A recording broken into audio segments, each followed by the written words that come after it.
What's up, everybody? It's your boy Justin from Justin Paul Sports. We are early this week. It's the Christmas holiday season. Santa is coming, as we all know. Hopefully, you've been more nice than naughty. But I want to thank you guys for tuning in. We're going to go over all the Week 17 NFL games. We're doing this on Tuesday because tomorrow is Christmas Eve. Thursday, there are 3 Christmas Day games. And we got a full slate of NFL on Saturday. Well, not a full slate, 2 games on Saturday, a bunch on Sunday. So we thought we'd jump and get in front of the gun. I'm pretty sure most people are off work the next 2 days, so hopefully you tune in. I want to wish you guys a very Merry Christmas. And with that being said, I'm going to do a little promo real quick before we kick the show off. I just want you guys to know that along with NFL and college football, let me disclaim to YouTube that this is all for entertainment purposes only. But I want you all to check out a little bit of preview of what I got on sale this weekend.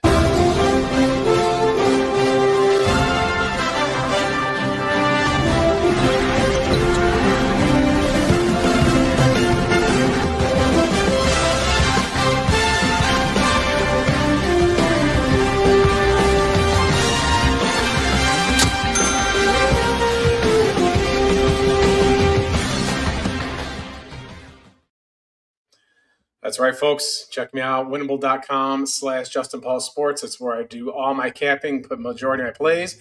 I got free plays up every single day, and I've got a few extras on there as well. You'd have to check out the site to get things going. But without further ado, let me bring on my co-host with the most from the great state of Mississippi, Bobby, from Bobby's Big Board. How are you, Bobby? I hope everything's better going on your side of the Mississippi River over there. Absolutely, guys. Yeah, and you know what?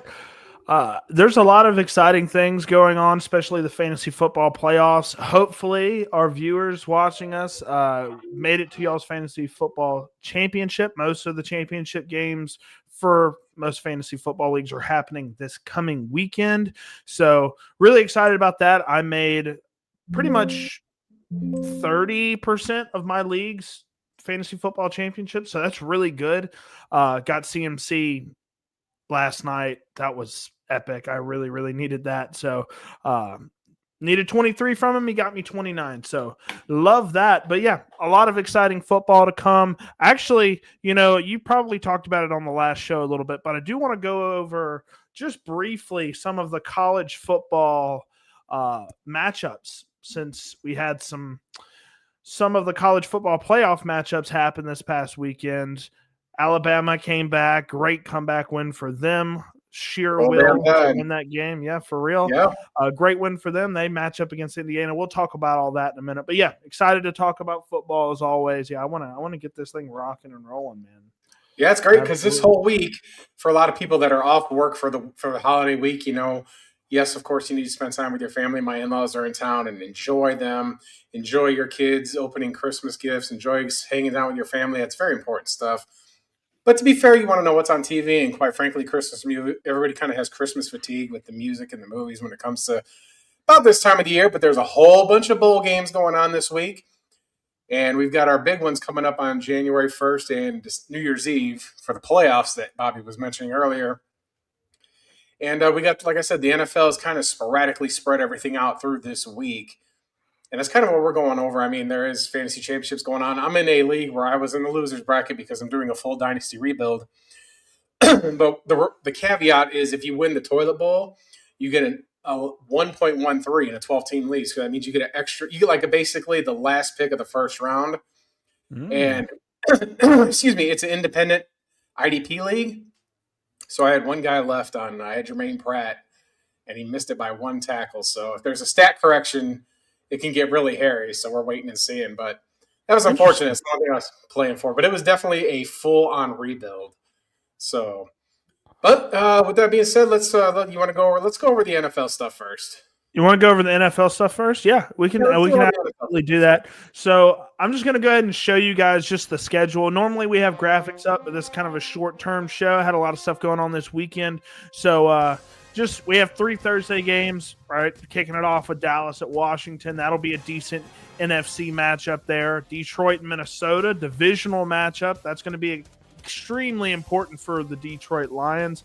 There's a quarterback that's going to be starting for the Vikings, so I think it's going to be pretty hairy for them. Kansas City and Denver, this would have been a marquee matchup 3-4 weeks ago, but Kansas City out of the playoffs.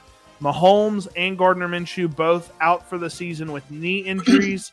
Thankfully, Gardner Minshew saved his ACL and is intact, but still, he's not going to be playing anymore. So Chris Alucon is playing. Saturday, we got 2 matchups, Houston, LA, Baltimore at Green Bay. That's a big game for you guys at Lambeau. I mean, you guys should make the playoffs, and with how Baltimore's been playing, Lamar, even when he is on the field, very spotty performances over the past 5 weeks or so, honestly. Really surprising. But Sunday, obviously, that's the NFL day. You've got a ton of matchups here. And we ended off with Monday, Los Angeles going on the road to play Atlanta. They're trying to win the 1 seed. I don't think they can get the 1 seed, but I don't think so, right? Yes, they can win out and win the 1 seed? Yeah, we'll go over all that as the things go along. We can go over the playoff projections as we go through these games. So, if you want to just go ahead and pull up the very first game on there, and we can kind of go over clinching scenarios. A lot of teams clinched yesterday with the Colts losing. I think 3 AFC teams officially clinched because of that. What a horrendous falling off the rails for the Colts. 8-2. Yeah, it's really unfortunate. It's just, the quarterback position is everything. Quarterback, offensive line, defensive line, I preach that till the cows come home. Yeah. But let's see how we start opening our gifts at 12 o'clock Eastern. That is 9 o'clock Pacific for all you early risers out on the west side. Thank you guys tuning in. So, whole lot of nothing to play for here, really. I like how the matchup predictor says that it's 56%. I mean, I think this has to go with, is Mariota going to play? His concussion protocol? Because he is in. He should be fine. He should be fine. I don't know who would step up for them in Mariota's absence. I can check the depth chart real quick. But if you look at the odds there, it opened at -3. It leapt all the way to a touchdown for the Cowboys. So a lot of huge money came in on Dallas immediately. And it's probably due to the uncertainty of the quarterback position. There was such a drastic drop-off from Mariota to, I don't even remember who was playing quarterback for him, and that's kind of exactly why. Sam Hartman is the current third-string guy. If you remember him out of Notre Dame a few years back. Yeah, but he didn't play on last week. Oh, well, he's their third quarterback, apparently. So let's talk about it. The Cowboys look at the over, still 50 points. So for me, if I'm taking a look at this game, what they're telling me is the Cowboys' defense is so atrocious that they're willing to give up points to a quarterback off the street, but yet score enough points against the Commanders to take 50 points here. The line I like on this game, and this is a little bit of a caveat. We usually do sides on Cover 2 Cash, but this is always a trajectory of an evolving show. We're doing this on a Tuesday. This is our first year doing all this stuff. We're going to start doing the show on Sundays before kickoff, but dude, like next week we'll have it Sunday 9 o'clock. Don't be late. All the games are on Sunday next week. But I'm taking the under here. I'm taking under 50. I don't know how you can get these two teams to be super hyped playing this game. You're going to see a lot of teams. Some players are going to be obviously fighting for their jobs, and you might see some breakout points there. The under did go down a point. Rightfully so. It's trending in the direction of the under. Give me the under on the Cowboys and the Commies here. What's your take? I understand the over-under here because of how atrociously bad both of these defenses are. The Commanders are really bad, and I think the majority of this point total is basically the Cowboys, right? The Cowboys can really turn up the points on you really fast, and I do think the Cowboys, they're trying to maybe try and finish the season at 500. 8-1. There's 2 weeks left, so maybe they can finish 8-1 and just kind of have some momentum going into next season. But yeah, I mean, Dak's been playing lights out. I do think the Cowboys win this game pretty handedly, especially if Mariota's a little banged up. It was Josh Johnson, by the way, the guy who's played for every single team. He is their official backup. Sam Hartman's the practice squad guy. But let's go ahead and talk about these rosters a little bit. If you guys had Javonte Williams last weekend starting for you, probably a little mad at him. Gave you about 5.6 points. So I do think he's going to bounce back in a big way. I do think the Cowboys kind of run over the Commanders a little bit, and I think Javonte is going to get himself a decent amount of touches. No, he's got a neck injury going on right now, but I don't think it's going to be anything serious. So I think Javonte, Dak, CD, Pickens. Those are all pretty valid options. And honestly, the only guy that I feel okay about is maybe Terry McLaurin for the Commanders. Don't like the running back situation right now. No, Merritt leads the team right now, but he's been getting his touches limited by Chris Rodriguez, and I like Chris Rodriguez a little bit, but he's not going to be a guy that's going to give you consistent fantasy points. So absolutely, I'm siding with the Cowboys here. I think they're going to really pour on the points against the Washington Commanders, who I think are they've had a really atrocious season. And I want to tell you guys, if you guys are doing any Dynasty startups this coming year, it's Superflex, whatever, we saw Jaden Daniels go at like the 102, 103 in startups. If you're playing Superflex, of course. I have no shares of Jaden Daniels. I offloaded him every single league that I have because of the injury history. And honestly, the Cliff Kingsbury offense gets figured out every 2 years. Cliff Kingsbury will come out, have this new little game plan going on. And then the second year, same thing happened with Kyler Murray. Kyler Murray couldn't get anything going because the offense was too predictable. Kind of like how the Kansas City Chiefs offense is as well. Just this quick screen game, almost like a college offense. You can't consistently do that and expect success. I think Jaden Daniels is going to have a severe regression. Fingers crossed, no more injuries, but I do think he's going to regress, and he's going to not be a top 5 pick in Dynasty startups. I would avoid Jaden Daniels if you're doing any startups. That is a spicy take. I mean, but it makes sense. You got some logic behind that take for sure. Yeah. But outside of that, just looking at the injury report, nothing crazy here. Mariota, he's got a hand injury. We'll see how he does.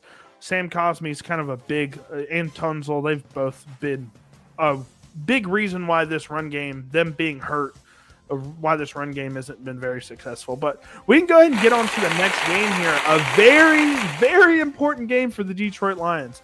I do think they're going to smash the Vikings here. I don't know how the Vikings are 7-8. Honestly, I have no clue. They feel like they have been awful all year. Max Brosmer is set to make his second NFL start. He came in last week versus I forget who they played last week, but J.J. McCarthy got hurt again, and Brosmer had to come in, and he looked all right. But in his first start, he looked genuinely horrific. I think the Lions are going to beat up on this Vikings team. I'm surprised that the spread's only 7.5 here. I'm going to go with 7.5 minus 7.5 for the Detroit Lions. What says you in this situation? Well, if you take a look at the open, it was the Lions minus 3.5, and it took off again. So a lot of money came in on the Lions. I think that this is kind of fair. The Lions, despite losing the game to the Steelers and Aaron Rodgers giving a gift to Bears and Packer fans last week, Lions season is on life support. If they lose one more game, they're out. No matter what happens to any other team, because the Packers are the only other team. It's the Packers and the Lions for the 7 seed, essentially. And the Packers own the tiebreaker with the 2 wins, which I said would happen at the beginning of the year. I said they'd win week 1 and win on Thanksgiving. And there would be nothing more joyous to my black heart than to see the Detroit Lions absolutely stumble and fumble and bumble through this. But I'm going to take the Vikings. I like the 7.5 here. I think there might be a little money line sprinkle. Lions are frauds. He's right. I mean, I wouldn't say fully frauds. What happened to Detroit was some injuries in the secondary. Terrion Arnold's out. Kirby Joseph might not play football again based on the injury he's got. It depends how it heals from what I've been reading. But I do think that Minnesota's gonna go out there and give it everything they got. I think they got into a really good rhythm last week, even though McCarthy did play until he got that injury. I'm going to take the 7.5 here. I think that's a good play with the hook. The over-under has kind of dropped 5 points. They really don't expect the Vikings to score. But listen, neither one of these teams have elite defenses. The Lions have Aiden Hutchinson and a bunch of guys. Offensive line, the Lions are missing, Frank Ragnow retired. They never got rhythm on there. If I'm the Vikings, I'm going to make them do something besides Jahmyr Gibbs. I think St. Brown's banged up. Give me the Vikings and the points in this situation here. So I do like a little bit of what the Detroit Lions have done defensively. I love Jack Campbell. Obviously, Aiden Hutchinson's really good. But you're right. The secondary is a big problem. I do love the offense. I love how it plays. They can get big plays out of nowhere, can put up a lot of points, and you've seen it. You've seen what happens to the Lions offense if you just contain Jahmyr Gibbs. David Montgomery posted a weird thing on Twitter today with his jersey. I don't know what's going on there. Is he retiring? We don't know. I'm not going to speculate too much on that. You know how NFL players like to mess with people every now and then. But I do think the Lions are going to win this game. They know it's a must-win. Max Brosmer is going to be making the start for the Vikings. I just don't see a path to victory for the Vikings. They don't have the best running attack with Jordan Mason. He's regressed heavily since last year. Aaron Jones has been a little bit better, but later on in the season, he always tends to break down a little bit. Amon-Ra St. Brown is dealing with some knee soreness. I think they're just kind of keeping him out of practice. He'll probably practice Thursday and Friday, and he'll be fine. Or he'll practice tomorrow and then Thursday probably. So we should be good there. He should be fine. He'll be ready to go. Goff.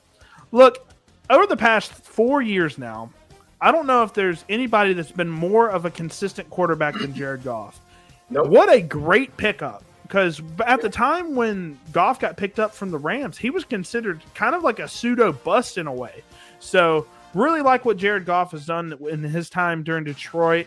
He obviously has a lot of support because he's got Jameson Williams, who just surpassed 1,000 yards. Amon-Ra St. Brown is obviously over 1,000 yards, 10-plus touchdowns. Jahmyr Gibbs, David Montgomery. He's got a great support system, and that's what you can see. If you have a quarterback that's smart like Jared Goff, you can really make some stuff happen if you have a supporting cast around him. So I think Jared Goff is going to be a guy that's going to get you at least 16, 17 points. I think he's a great start. Obviously, J.J. McCarthy, he hasn't had a great sophomore year thus far. More interceptions than touchdowns. Tough. He does have a good bit of rushing touchdowns, but do not start any Vikings quarterback. Brosmer is not the play. None of the Vikings running backs you want to go for. Obviously, Gibbs is a must start. Amon-Ra is a must start. And yeah, that's basically it. I think Jameson Williams, he's proved over the past 5-6 weeks now that he is consistent enough with his touches that he can be a wide receiver 2, wide receiver 3 for your team, and you won't be that mad about it. Now, I will say one thing. Justin Jefferson, at this point in time, yeah, is he startable? That is a very good question. I am facing that. You think so? With Max Brosmer throwing him the football. I think with a full week of practice, right? Listen, the Vikings got nothing to lose. This is going to be one of those games where Detroit gets what I like to call a tight butthole, and they're going to be on edge with everything they want to do, and Minnesota can just let it rip. Kevin O'Connell can let the playbook rip. If the Vikings lose, all they do is get a better draft position, but they've definitely got an opportunity here to say, we're going to ruin the Detroit Lions season. I hope they do it. For this week only, I'm saying Skull, go out there and get them. Go out there and play that humongous horn that you play on third down, which does sound badass. I have to concede that. Yeah, absolutely. But not the one that's like, I don't care for that one. But that big heavy bass, that's super badass. I'll get the Vikings. It's really tough for me because the last time Max Brosmer went out there, he threw 4 picks and Justin Jefferson barely. I think he had 2 catches. Jefferson, in my opinion, one of the most talented wide receivers in the NFL. Some of the best wide receiver, just route running in general. Great hands.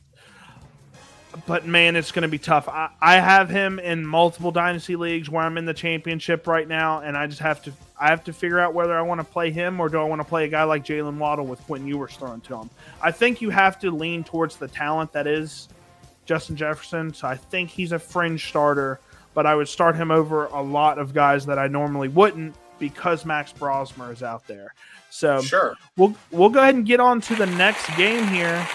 The Denver Broncos. I don't necessarily think they are surprising to see them at 12-3 on the year because they had a pretty surprising year last year, and they've only gotten better since then.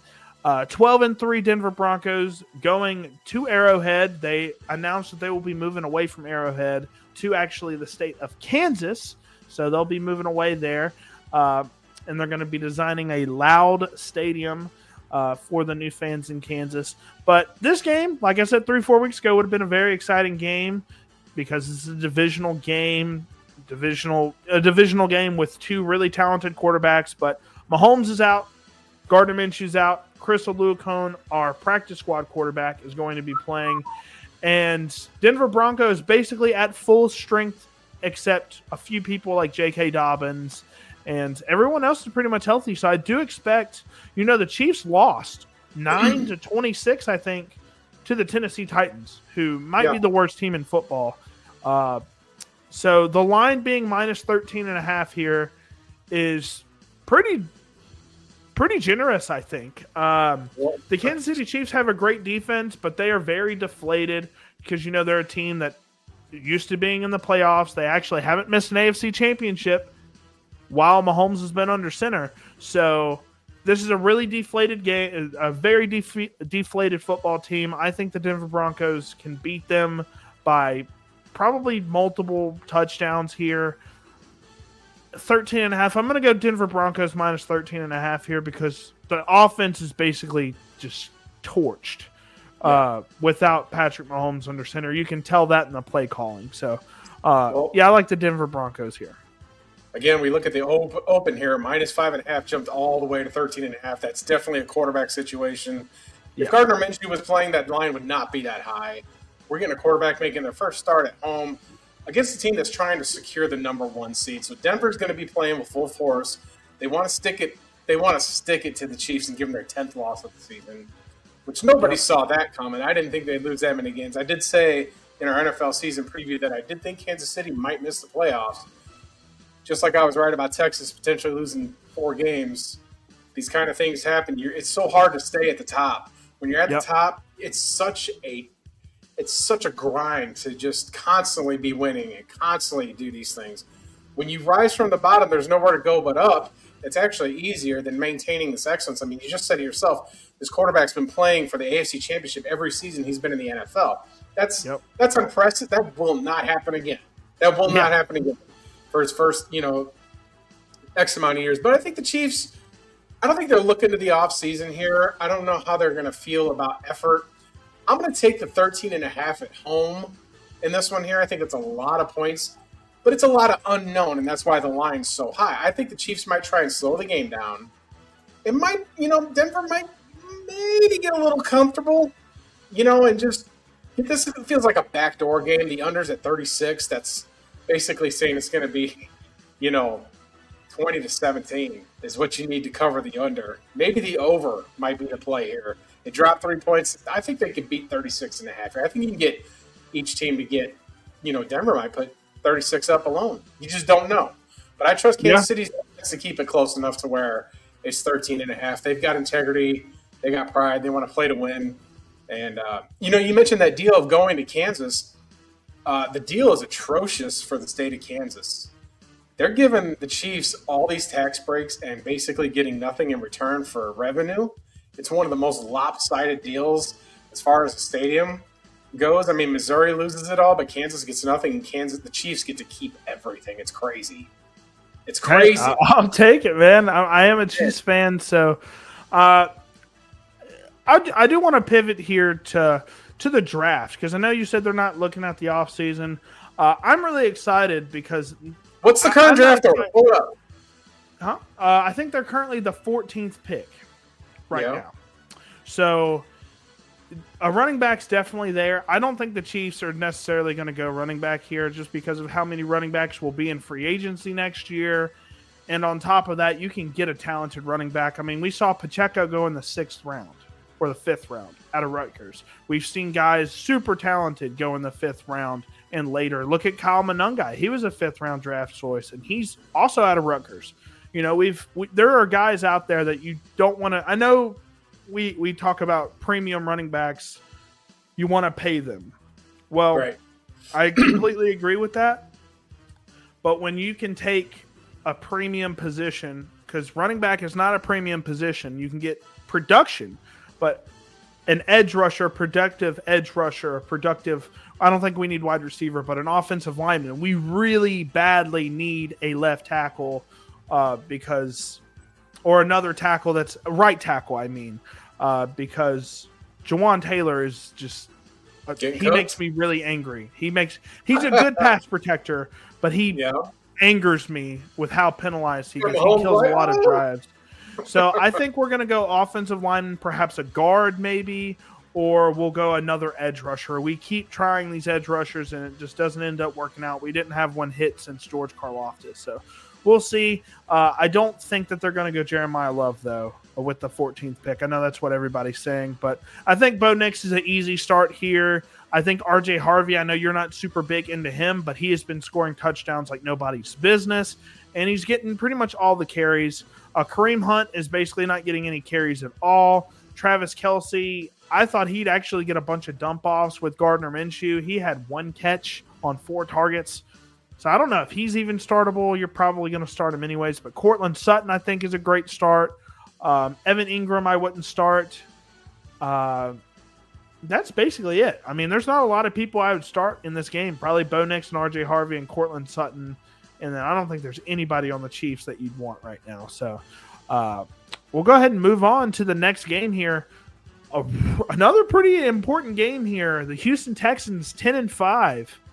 They're kind of having themselves a decent year with how good their defense has been playing. We're going on the road to play the Los Angeles Chargers, who are, trying to patch this season together, finish it on a high note. They're 11-4. Really close game here. The Chargers at home are -2.5-point favorites. This is interesting, man, because Justin Herbert, he's always banged up around this time of year. He's been hit more than any quarterback in the NFL. But this Texans offense just is not clicking. It hasn't clicked all year. They've been kept in it by just really good defense play. Who needs an offense when you can have a defense scoring you all the points? But I do like the Texans here, +2.5, because of the pressures that they get on the quarterback. Obviously, Chargers, both of their tackles are out. They have a ton of offensive line injuries, and Herbert isn't fully healthy. So I think the Texans can sneak away with the win here. I think the Texans' money line is the play at 114. That's a decent value based on that, even though we use cut. But nonetheless, 114 on a team that going on the road, you see they opened as 1.5-point favorites. The line swung all the way to the other side, and grabbing 2.5 is a nice play as well. Depends how much chalk you want to lay. I like the Texans. I love that defense. I think, like I've said, I think they're a potential AFC champion because of the defense. You can win in the NFL if you've got an elite defense shutting down this offense. I mean, this game now, the NFL now is not what it was. It used to be a very physical football game where you'd have wide receivers that were absolute beasts running across the middle of the football field. And now they leave us so wide open with zone defense. No wonder they dink and dunk it all day. You don't have to – There's no secondary coming up to make those big hits because all the penalties, all the flags, all those ridiculous calls that fans hate, but the NFL's like, we got to have player safety. It's football. It's a man's game. It's not – you want to do something that's not football, go work at the bank, brother. Like, this game's not for everybody. I'm pretty assertive on that point. Like, it's not for everybody. It's for the toughest. It's for the most willing to just lay it all out there. And, we've seen player injuries and stuff like that, and, of course, it's not what we want. But in the 1990s and the early 2000s, even with Ray Lewis would able to lay you out. You would not go in the middle of the football field because you'd get jacked up. Now it's all soft, and all these teams are going indoors. It's one thing that stinks about the NFL and all these penalties. Like, I know I'm getting off course here, but we're like, when Jordan Love took that hit last week, like, you're a defensive player, heads are going to collide. That's why you wear the helmet. Yep. There's a difference between incidental collision and obvious, like a face mask needs to be called. Okay? Absolutely. And if you launch, so what? Move. Like, that's your job, is to get out of the way. It hinders the defense and it ruins the sport. It just does. But I like the Texans defense. I love their linebacking core. The secondary is elite. Their pass rush is fantastic. Like, this is a team, man. If all they got to do is run the football, and they whether it's Nick Chubb or Woody Marks or whatever they're going to do, and they've got Nico Collins. Like, it's hard for me to pick against them. Give me the Texans. Give me the money line, and I'm not the biggest Jim Harbaugh guy. I don't like that guy, so I don't want him to win football games. I'll go with that as well. That's just icing on the cake. That doesn't hinder my picks. I'm just saying, Give me the Texans Absolutely. against that former Michigan cheating coach. So I do want to talk about CJ Stroud. I was never a big CJ Stroud guy. I thought CJ Stroud, he just even as a rookie, he didn't throw a lot of interceptions. Had the 4,000-yard season, but I was just never wowed with him, especially from a fantasy football. I'm saying this in the fantasy football space. I was never wowed with him.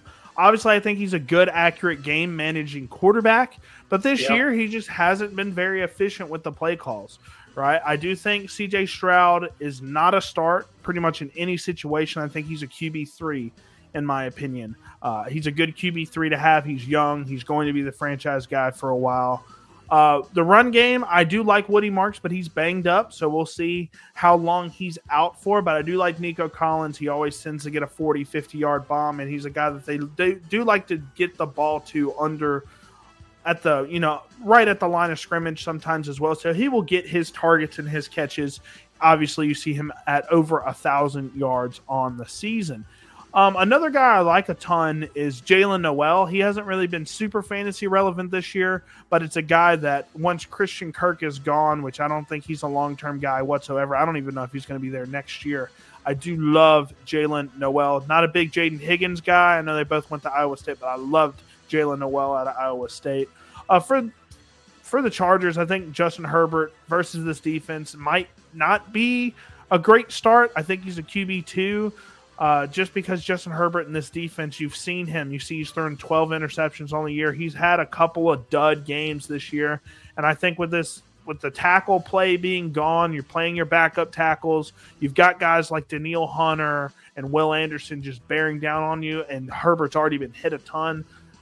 I'm staying away from Herbert. I don't want him to exit the game early, but it's one of those games where I'm afraid I don't know if he'll make it through this game.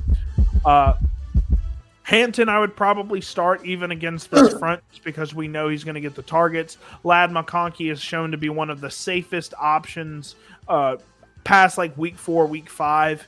He had a really slow start and then started picking it up down the year. So I think Ladd McConkey's a guy that you could start and get at least 10, 12 points out of. And outside of that, I mean, you see the injuries, right? You got Derek Stingley Jr. questionable. Kamani Vidal, he's more of a role player at this point. I know he's earned his touches. And Dalton Schultz is actually, I think he's the tight end 5 right now. Surprising season from him. So I might start him as well on my tight end slot, even though this LA Chargers defense is decent. So we'll go ahead and get on to the next game. I know you're excited to talk about this one. The 7-8 Baltimore Ravens. What a terrible year that they've had considering this roster and the expectations. I mean, before the season started, I thought the Ravens would for sure be up there in the AFC Championship conversation. Well, Lamar Jackson gets hurt, and when he's been playing, before he got hurt, he was playing, pretty well. Even though they were losing football games, he was playing well. After he came back from the injury, he has just been very, very underwhelming from his normal performances, in years past. He's been very under the bar of what he usually sets. They're going on the road to Lambeau Field to play the Packers, and the Packers, this is a must-win for them. With all of that on the line, the Packers are minus 2.5 point favorites. I do like the home field advantage. I think the Ravens are very much they're out of the playoff race, I think. No. They're not? No. They got to win out, though. Yes, and they need help. They do need help, and I don't know if Lamar's fully healthy. They said a significant contusion in his back. So we'll see if he suits up. I mean, he's got a few more days, obviously, to recover. If not, you're going to have Snoop Huntley playing, and we saw what that offense did. I mean, they made it competitive against the Patriots with him on the field, but Snoop Huntley is not a guy that you're going to want to start consistently to win you a lot of football games. So I think this is a Green Bay Packers win, and I think it eliminates the Baltimore Ravens from the playoffs. So I'm going to go minus 2.5 for the Packers. A couple things here. So the Packers' schedule down the stretch has been pretty tough the last few weeks. I mean, and they've had some devastating injuries, losing Devontae Wyatt, losing Micah Parsons. And their secondary has been a little bit slowed down. I will say, last week they had to have such a epic collapse of so many things to proportions for them to lose that game. Losing Jordan Love to the injury, the special teams blunder, the fumble in overtime, Josh Jacobs fumble. Like the Packers went 0-5 in the red zone. Special teams have hindered this team in 3 losses of the season. They had the block field goal against the Browns, and the Browns did the same shit that the Bears did. They were losing the whole game, getting dominated the whole game. The Packers were dominating the Bears the whole game, folks. Caleb Williams was under 50% with no touchdowns until that onside kick. And, you have to factor in the human element when it comes to football. And there's trauma for Packers fans with onside kicks. If you go back to the 2014 NFC Championship game with Brian Bostic. And, they blew that game against Seattle because of special teams play and, the secondary getting blown up. But that's neither here nor there. The probability of the Packers making the playoffs is 94%. The only way they don't get in is if they lose the next 2 and the Lions win the next 2. That's the only way that they're out. But what I think is going to happen is this is a Baltimore team that is on life support. But I think that the Packers they're going to clinch their playoff spot here because they need just one of 4 things to happen. Just win one and you're in. Yeah. If the Bears lose, we'll get to the Bears game later. If the Bears lose out and the Packers win out, then the Packers will win the division. So the NFC North is still in play as far as that goes. But just clinching a playoff spot, winning this game in Lambeau, that would be a great home send-off for the season because next week's game's in Minnesota. So this is the last game in Lambeau. I think that the Packers are going to use a lot of Emmanuel Wilson. We lost another tight end, so they're going to have to elevate somebody, figure something out. The team is really reeling from injuries, but I still think that they're better than the Baltimore Ravens, who just can't seem to get nothing together this season. Yeah. I wonder if there's turmoil in the locker room. Zay Flowers has gone completely absent. It's just been downtrending. They don't throw the ball to my boy Rashad Bateman. That's what you get. Give me the Packers to win by a field goal. So, fun fact, I saw that Zay Flowers did make a Pro Bowl. He does have over 1,000 yards on the year. He had a big game last week versus the Patriots, but yeah, I mean, you see the numbers from Lamar, not terrible. 2,300 yards, 18 touchdowns, 6 picks.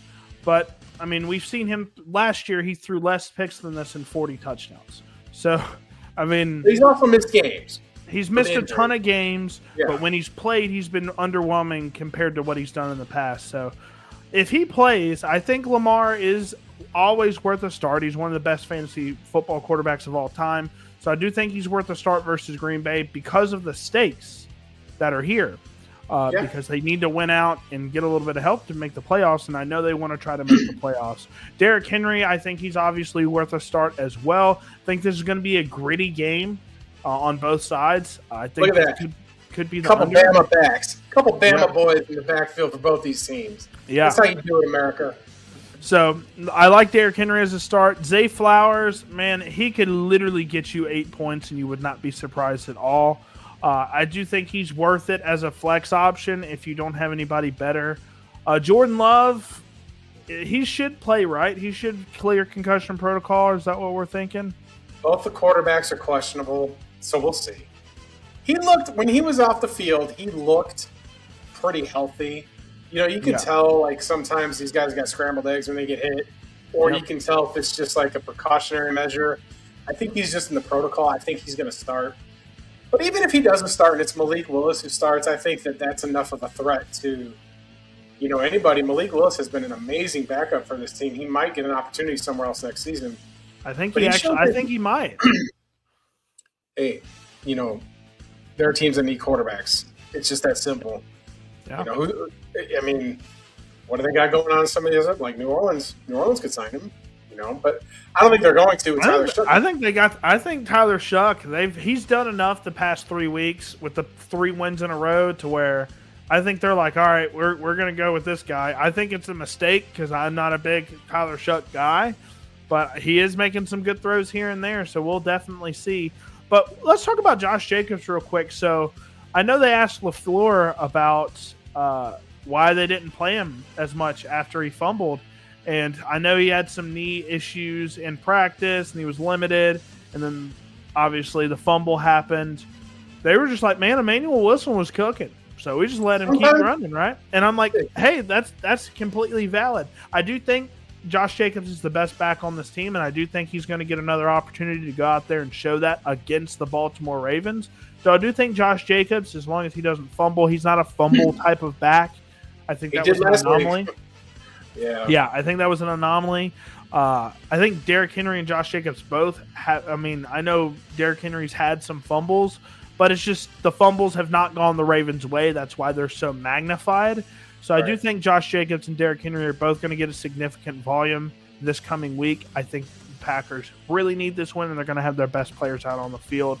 I will say this: if Josh Jacobs, if the Packers clinch, I think Josh Jacobs sits next week. Absolutely. I think you're going to sit him for the playoff game. I think the Packers will get the 7 seed. All right, write this down. If the Bears get the 1 seed, which is very possible because they got the tiebreakers over the Rams, they need Seattle to lose. But if the Bears clinch the 1 seed and get that bye, and the Packers get that 7 seed, they get that road victory, folks, in the divisional round. We will see Green Bay go to Chicago, beat the Bears, and play for the NFC Championship. Ladies and gentlemen, that is what I say will unquestionably happen if it goes that way. So we'll talk about the Packers receivers real quick. Matthew Golden having himself a really rough year. I expected that, not because I wasn't a big Matthew Golden guy. I didn't think he was worth a first-round pick. He was my wide receiver like 8 or 9 in the class. I had him a lot lower. Didn't think he really ran to speed on his film. I talk about that on my channel if you guys want to go back and fact-check me. But I don't think any of the I'm excited, man. I'll do a quick pivot after I talk about the wide receivers for the Packers. I think there are a lot of talented guys. I think Christian Watson's super talented. I think Romeo Doubs is talented. Dontavian Wicks is a great possession wide receiver. They just don't consistently target the same guys. They have so many guys. It's a crowded backfield of a lot of like 2s and 3s that no one's really stepped up outside of Christian Watson. And he hasn't really done anything the past 2 weeks that's deemed fantasy relevant. I think Christian Watson's the only guy I would start out of this receiving core, and I wouldn't feel great about it because he could get you 2 points and you would not be surprised. But I do want to say, I was going to say this earlier, but next week I'm not super excited about football being over, but what I am excited about, once football is over and I can steer my attention away from the NFL, I'm going to be doing so much film watching and getting my rankings for the rookies next year for this next year's draft class. It's going to be fun. I'm excited. I've already sneak peeked a lot of the quarterbacks, so I'm going to take a deep dive into that. I'm super excited about that. So expect some rookie breakdowns, 2026 draftee breakdowns coming in the very near future. But here is another game that doesn't really mean much to either team, but I do think both of these teams are going to be playing to win, of course. The Arizona Cardinals going to OH playing the Cincinnati Bengals. Now, Bengals played a really good football game last week. Cardinals didn't. Offense was struggling a decent amount outside of that Michael Wilson touchdown. We'll talk about him in a moment. But -7 for the Cincinnati Bengals at home. The Cardinals, man, they're such an interesting team because they've been so close to winning so many games. They could easily have 8 wins right now, and I wouldn't question it at all. But they just haven't had any of the wins go their way. The offense has been pretty impressive with Jacoby Brissett under center. Last week was the first game Jacoby Brissett's had under 20 fantasy points, which is insane because he's got like 8 starts now. So love what Jacoby Brissett's done for this team. He probably gets a bridge option elsewhere after this year. Actually, they have him on contract next year as well. So he may start for whoever they bring in at quarterback. Obviously, I don't think Kyler is going to be a Cardinal next season. So at the end of the day, I think Bengals win this game, but I think the Cardinals are going to keep it close and interesting. So I'm going to go +7 Cardinals.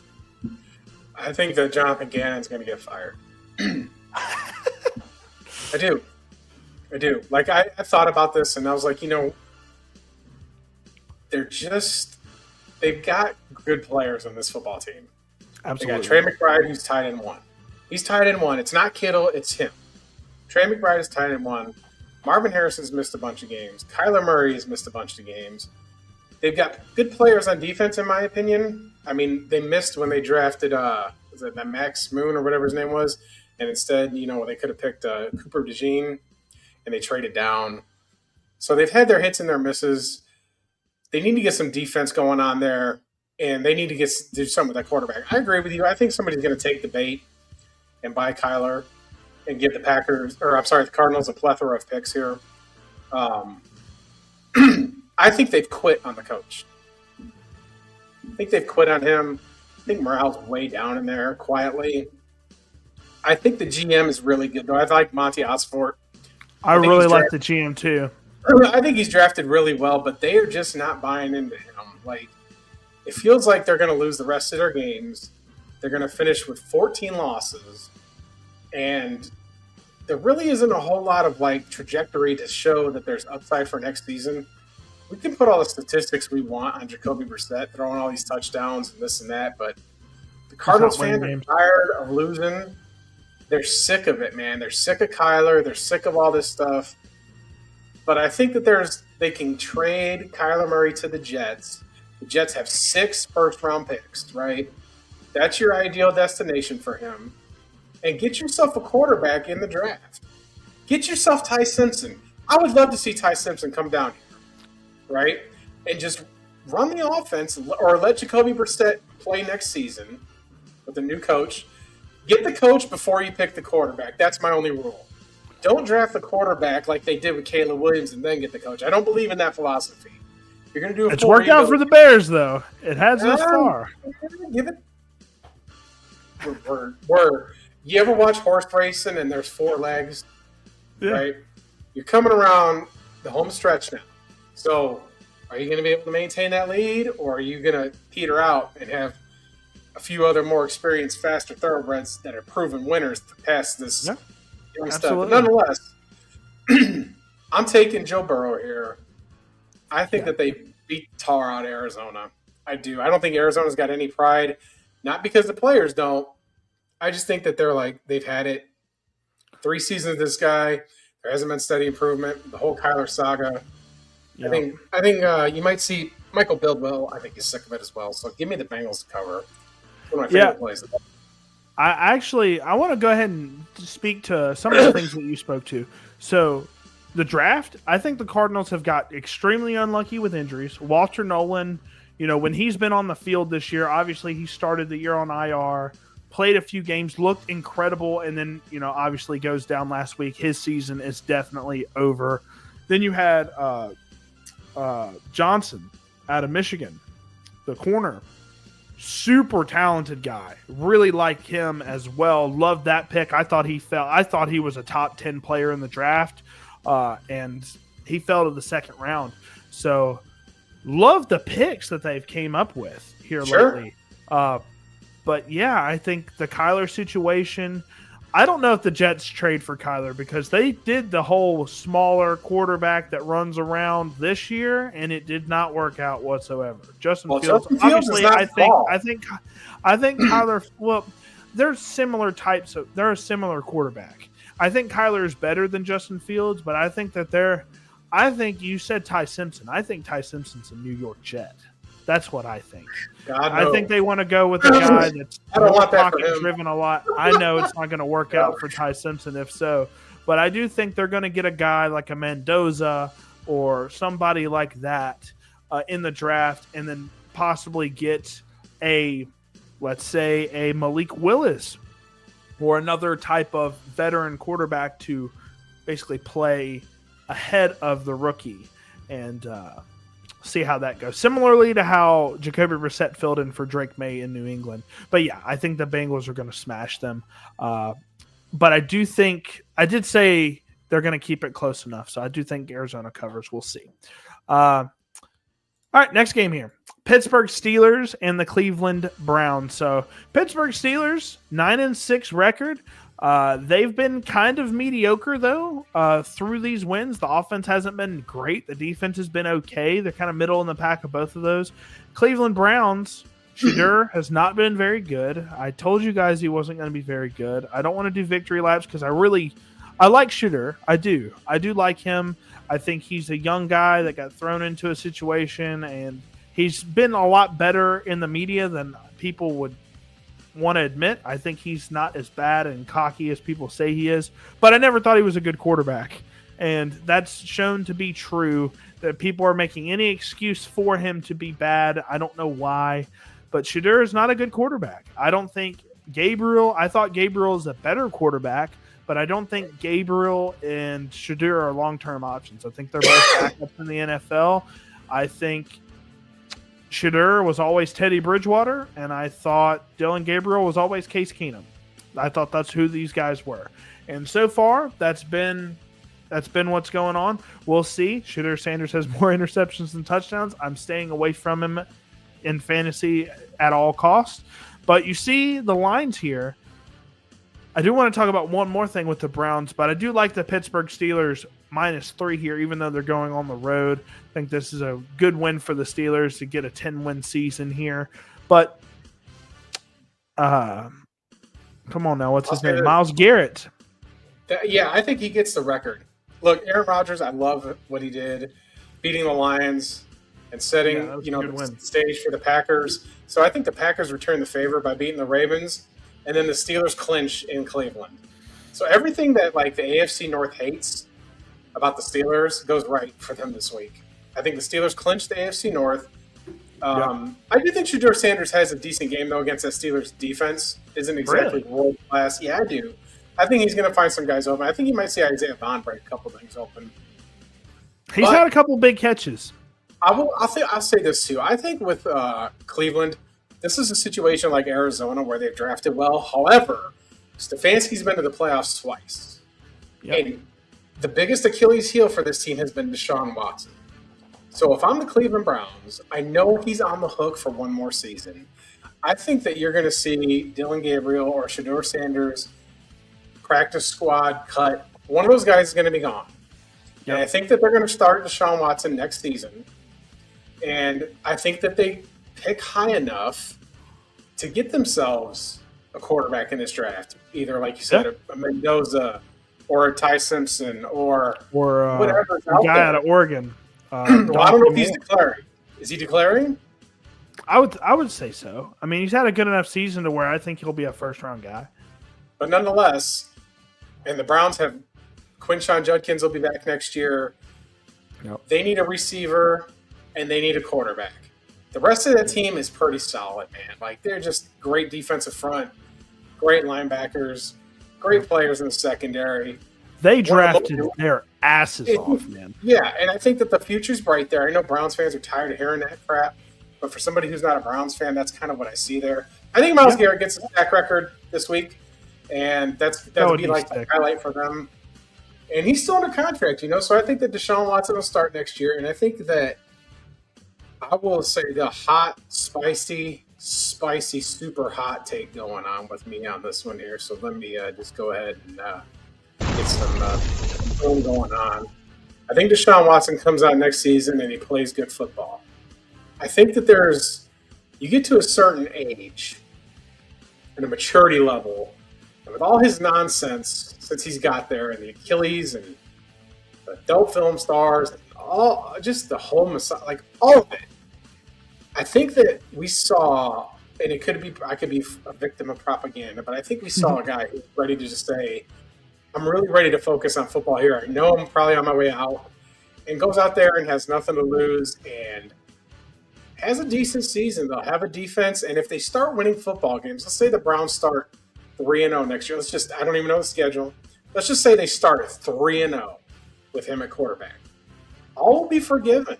Like I'm telling you, people have short memories. Fans will forget, man, especially if you play good. They don't care what's happening. They don't care. Like, if you start winning football games, they will not care about all that stuff.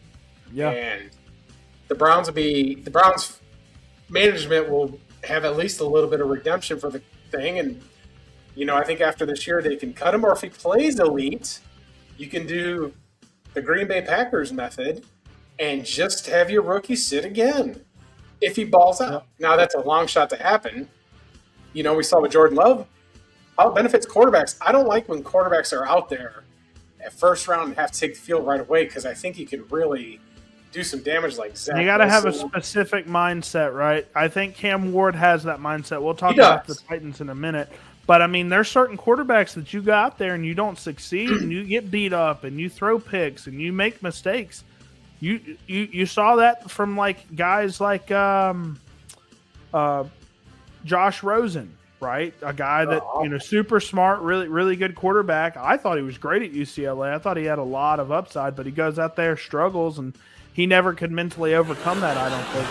And, I mean, there's quarterbacks that just get thrown into the fire out of nowhere. They have that big confidence, big ego, and then it gets shattered, and then all of a sudden you can't recover. And I think that's what happened to Rosen.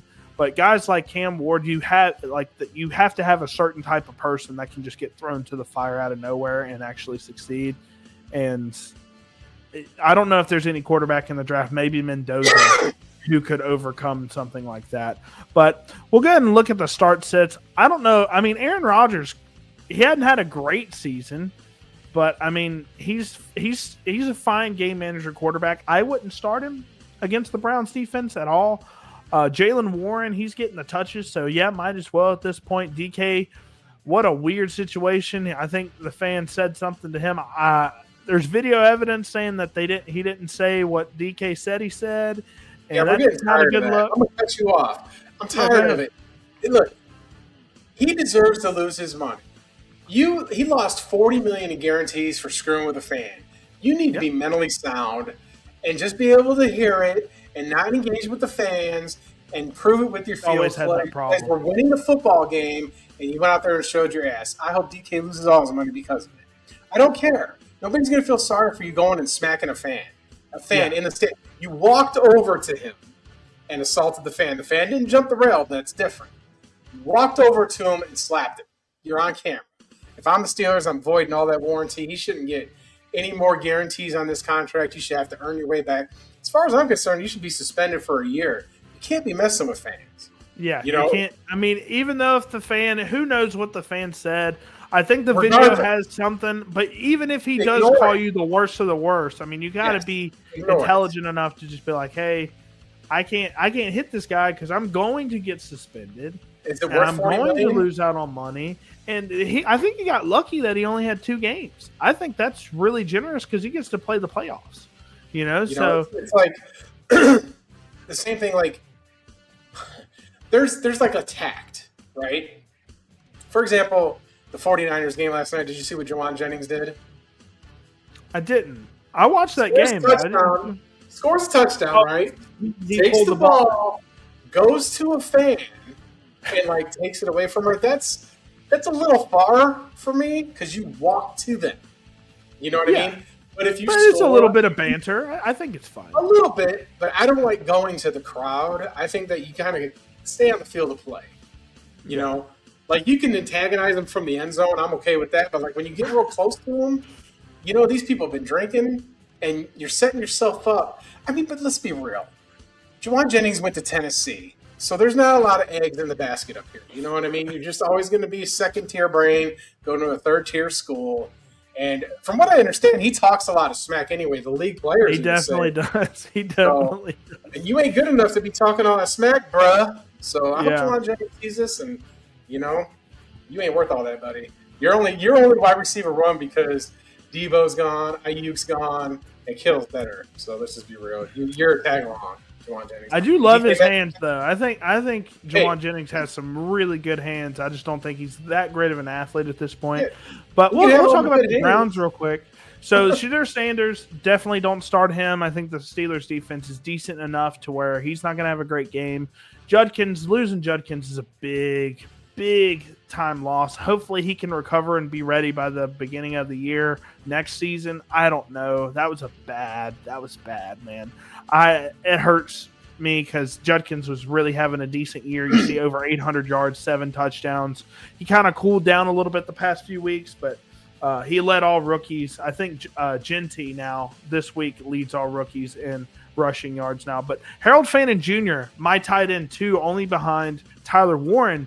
He's had a great year. I think he's worth a start absolutely in your tight end slot. I would start him even in the flex spot just because he's getting the targets every single week. Myles Garrett, hopefully he can break the sack record. That would be awesome. And to do it in 16 games, or no, this is week 17. To do it in 17 games just to be like, hey, I broke it without the extra game, that would be kind of cool. But Schweschinger, their second-round pick,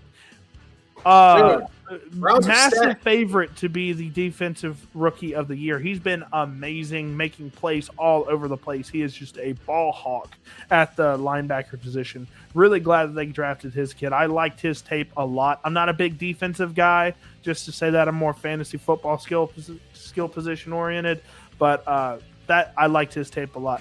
We'll go ahead and get into the next game. Man, this is going to be a tough game because the Titans are coming off a really good win. The Saints are coming off a 3-win streak right now, which is interesting to me because, I'm happy. I'm happy when bad teams aren't just like, hey, we're just going to be bad to get a better pick. They're out there trying to win the game every single week, and the Saints are absolutely trying to do that. The Saints, they're going on the road to the Tennessee Titans. They're minus 2.5-point favorites. I think that's fair because the Saints, they do have a better roster, in my opinion. I think it's more complete on defense specifically. But yeah, the Titans, they had a great win last week. The defense looks good versus a really mediocre Chiefs offense. But I do like the Saints minus 2.5 here. I think that the Titans win at home again. I'm just going to say that, listen, there's really not a whole lot to analyze as far as what these teams are able to do besides be lousy, right? And I know what you're saying, and I'm glad that they're both fighting, and they're both getting their reps in there and things along that sort. And we've seen, Tyler Shuck runs around, making plays. I was kind of apprehensive on them getting rid of Rattler, but he's proven to be better. He's been proven to be better than Spencer Rattler. And I really liked what Kent Ward did last week. I think that's a humongous boost to that Titans team to beat the Chiefs. Absolutely. Regardless of what the Chiefs' record is, that kid can say they still legit. Yeah, I'm going to take the Titans in the money line here. I think they win it on a game-winning field goal. I think the Titans are just like you said, they're scrapping along, and the Saints are a nice story as well. But give me the Titans at home. Mike McCoy gets another home win here. Cam Ward has himself a game. I know there's not a whole lot of fantasy relevant players on either one of these teams, but I like the Titans to cover. Just give me the money line here. This will be a fun game to watch on Red Zone again. I'm a little bit miffed at the NFL for putting Saturday games on when all these bowl games are on Saturday. Yeah, and especially when they put the Packers on Saturday, because I'd rather watch college football than watch some of these NFL teams. If we're being honest, I know this is an NFL show, but I love college football more. We'll be talking about college football after the NFL stuff. So if anybody wants to stick around, we'll talk about the 4 matchups. But they're not coinciding with the playoff games. I'm just saying that I like those mid-tier bowl games. So I'd rather watch some of that than some of these just like this could have been on Saturday and I would have skipped it. Just for the record. Yeah. Well, we'll go ahead and talk about it. So I think Tyler Shuck is okay. I think he's got a little bit of Drew Lock to him. That's the type of – you remember what Drew Lock did in Denver, his rookie year, right? He sat for a decent amount, won, I think, 5 games down the stretch, and they were like, all right, this is going to be our guy. And then they let him go out there the next year, and he kind of struggled a little bit. Tyler Shuck gives me a little Drew Lock vibes. I don't think he's a franchise quarterback. I think he makes some really good throws. Drew Lock made some really good throws. But for me, man, you have your weapons. You have, obviously Chris Olave has been great. But, yeah, I don't know if Tyler Shuck's the guy. He runs around a little bit too, but I'm just not sold on Shuck yet. I am sold on Chris Olave. Over 1,000 yards, 8 touchdowns, top 5 in targets this year. He's been targeted at a crazy rate. Obviously, Kamara is basically an afterthought this year. I don't know what they're going to do with him next year. Juwan Johnson has been really good. I think he's 4th or 5th in receiving yards this year for tight ends. So really good stuff there. So I think Juwan Johnson's decent at the tight end slot. Obviously, Chris Olave, he's a wide receiver 1 this year. I think he's the wide receiver 7 or 6 right now. So love that for Olave. For Tennessee, I don't think Cam Ward is startable. I think he had a great game versus the Chiefs last week. hopefully he continues to build on that these last two couple games. But yeah, man, I think Ward's just you gotta see what he gives you these last two games before you feel comfortable starting him. I think he's a great dynasty asset to have, obviously, because I do think they'll build around him, but you got to stay away from him for now. Tony Pollard, though, he's got back-to-back games of over 100 rushing yards.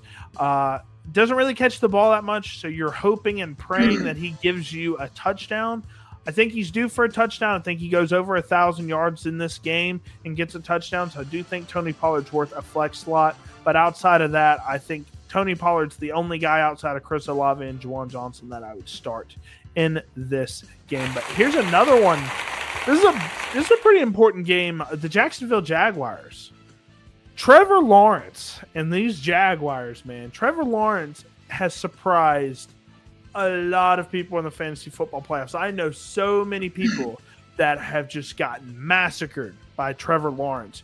50-point game in the first round of the playoffs. 39-point game in the second week of the playoffs. He is just dropping dimes here late in the season. Obviously, the Colts, they just played the 49ers. Had a decent showing on offense in the first half, and then they just couldn't keep up with the Niners. The defense just crumbled. The Jaguars are minus 6.5-point favorites. I like the Colts, and I like Phillip Rivers. I love the story, but Jonathan Taylor seems to be run down a little bit. Just can't really get anything going with him that much. I like the Jaguars here minus 6.5. I do think they win by a touchdown, even though they are on the road. I know the Colts really do need to win this game. But, yeah, I like the Jaguars here to win out. Dadgummit, we're not talking bad about our 44-year-old.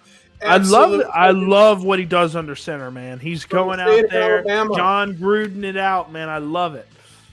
From the state of Alabama, folks. Our good buddy, Phillip Rivers, dadgummit, 12 kids, smart man getting back on that insurance. Insurance ain't cheap. He looked good. Physically he didn't. There was one play where he did a bootleg and thought he was going to run, and I was ready for that, but he didn't do it. Even Troy Aikman was chuckling about it. I'm going to take the Colts in an upset here. I'm going to take an upset. They've just been getting beat down. They've lost 5 in a row. Yep. Something in the air feels like this is a Colts win. Everything points to Jacksonville. Better quarterback. Etienne's a great player. They're really been okay without Travis Hunter this season. And, that first-round pick goes to the Browns, but it looks like it's going to be a late first now, obviously, because the Jaguars can basically – I think they could seal the deal on the division here if they win this game, from what I understand. I don't know if Houston can catch them because I think they'll still be – unless Houston wins. I don't know, man. It just – sometimes when you're – capping games and stuff like that, and everything just feels like it's all to the threshold of one side. There's teams that are desperate, and I love to bet on desperate teams. I thought the Colts would keep it within 4 yesterday. I did not expect Jimmy Garoppolo to throw 5 touchdowns like he did. I'm sorry, Brock Purdy to throw 5 touchdowns like he did, but he did. And he just absolutely decimated that Colts defense. But Phillip Rivers did a pretty good job on that 49ers defense. Yeah. I think that the Colts, I'm just calling for a little sprinkle on the money line on this one. Yeah. Give me the Colts. Give me the Colts in an upset. Upsets happen. I wouldn't be super surprised, but I'll go ahead and talk about Trevor Lawrence. He was incredibly mid. I'm going to step away for 1 second. You keep going. Yeah, of course. Trevor Lawrence was incredibly mid about halfway. The first half of the season, he was incredibly mid. Here lately, the past 5-6 weeks, he has really been turning it on. He's a top 8 quarterback in fantasy right now, so I do think he's worth a start, especially after what he's done the past 2 weeks. He's gotten you to the fantasy football championship. If you have him on your team, don't quit on him now. He's going to take you to the promised land in this game, I think. Travis Etienne, he's going to go over 1,000 yards this year. I think he's absolutely worth a start as well. And then for receiving yards, you see who's leading the team. Parker Washington. Not a lot of people would have said that, especially with BTJ there, Travis Hunter. Jacoby Myers just came over. I think he's worth a start as well. But yeah, Parker Washington had a great game. He's been getting more and more snap percentages going his way. So I like Parker Washington for sure as a start. Obviously, Phillip Rivers is going to be starting at quarterback for the Colts. I do not think he's worth a start because he is completely reliant on passing yards. We do not like passing reliant quarterbacks unless they're Joe Burrow. So don't like that. I don't know if you'd start Riley Leonard either, but I'm pretty sure they're going to be rolling out with Phillip Rivers the rest of the year. Jonathan Taylor, absolutely worth a start. He gave you 13, 14 points this weekend. He's going to continue to give you decent performances. I don't know if he's going to give you 30-point games like he was earlier on in the season, but I do like that. Alec Pierce, I was really worried about Alec Pierce because Phillip Rivers' arm is not what it used to be, absolutely not. And I thought Josh Downs would be the guy that would be getting all the targets. Well, he is. But Alec Pierce is still he had a couple of touchdowns in the 49ers game. He leads this team again. He led them last year in receiving yards as well. I think he's worth a start, and I think Josh Downs is worth a flex play as well. Nice work. We'll go ahead and move on. We'll go ahead and move on to the next game, which the Bucs are done, right? They can't make the playoffs at 7-8, can they? That's so tough. They were my dark horse pick. They were my dark horse pick. They can for get the in. NFC. Oh, they can? If they win this game and the Panthers lose, then it comes down to the last game of the season. Oh, because of the division. Yeah, that's right. Jeez. It's spicy NFC South. We love to see it. We love this division. It is the Weird Al Yankovic of divisions in this league. There's just a side of everything that we don't want to know, but we can't look away. It's our favorite point in courage. I don't know how else to put it. And it's clearly shown with this record, folks. At 7-8, the NFC South has given you everything you expected to give you and more. It's like somebody who buys a classic car or an old car, and it's a rust bucket, but they put the rims on it. You know, they got the rims are worth more than their life, basically, and they're cruising around in a 84 Caprice that's got enough rust in there and been passed around. But, God, those rims, they spins, dog. They spinning. They look good. So, nonetheless. Well, I'm going to go with the Buccaneers minus 5.5. I don't believe in Quinn Ewers at all. He was my worst graded quarterback in the 2025 class by a significant margin. I had the guy from Houston, the scrambling quarterback over him, Donovan Jack. I'm not going to say his name because I don't remember exactly, but had him over Quinn Ewers. Quinn Ewers looked terrific. He had an okay day, but he threw 2 picks towards the end of the game. I think the Buccaneers defense isn't great, but I like the Buccaneers offense. I like it minus 5.5 here pretty easily for me. I'll take the Dolphins into 5.5. They still got Waddle. They still got Achane. Mm-hmm.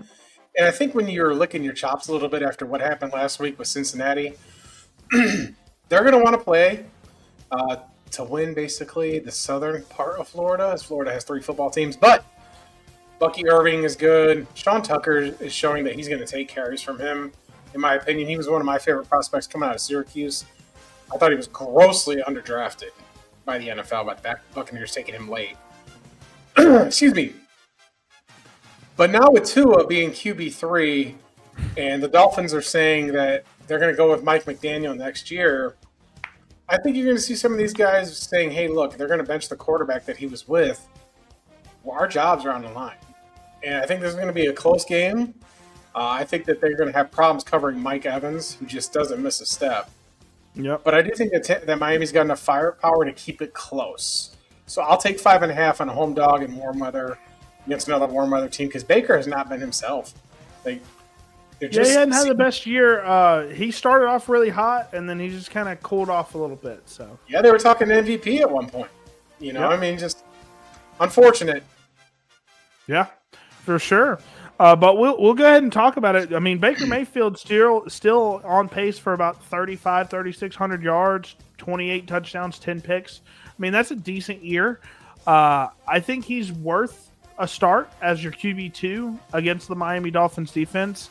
Rachaad White leading this team in rushing yards is crazy. I do think Bucky Irving gets the touches, enough touches to where he can be relevant. I like Mike Evans a lot because of the touchdown upside, and he just gets targets. Emeka Egbuka's worth probably a flex play. That's probably about it. And I don't know. I'm going to push back on that. He's been, ever since Mike Evans, absolutely. I was not high on that guy, and I got him in a trade. I know I've gone over that multiple times, and sold high on him. And ever since Mike Evans and Godwin have been back, he's been kind of down. I mean, if you look, his receiving yards are only due to injury, right? He's a good player, but I just don't know if he's a start when he's wide receiver 3. He's wide receiver 3 on this team right now. That's just a pushback there. Watch and see. We'll come back to that after this game. Because he's falling down. Right now he's getting about 60% snap share. Godwin's getting about 50 to 60. So him and Godwin are splitting. But I did a film breakdown on Emeka Egbuka and was a little underwhelmed.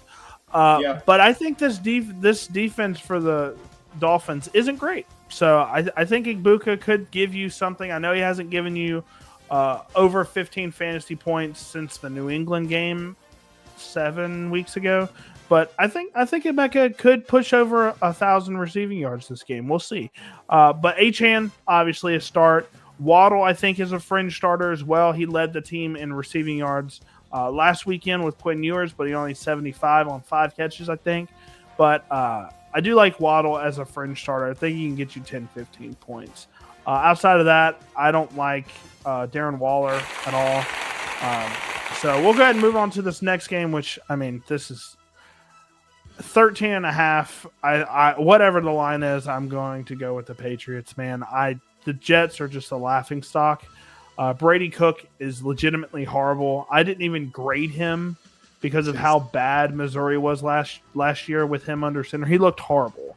Luther Burden couldn't even get 1,000 yards with that team, with how talented he was. Brady Cook was horrible, and he's not been good in the NFL either. I like New England easily minus 13.5. They had a pretty gritty win versus the Ravens, who were in must-win mode. The Patriots are not in must-win mode right now. I know they're fighting for the 1 seed, but they're going to have a playoff spot regardless. Yeah, minus 13.5 Patriots. I think the Jets might lose by 20. I think I'm taking the points in a division game here.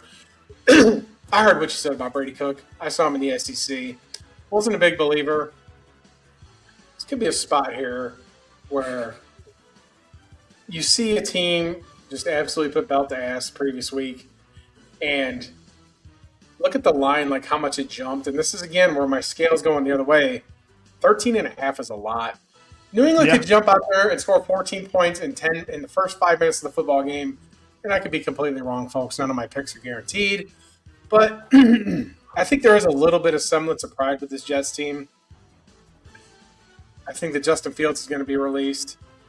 I think that they might be, like I said, I know that you disagree, but I think they might be in the market for a Kyler Murray. I really do. It feels like it. And that would be a Jets move. The Jets would keep Jetson with old Kyler because I don't think he's a good quarterback either, so we'll see. But it just my sense, my overall senses on this say that it's so heavy one way, and division home dogs by that much.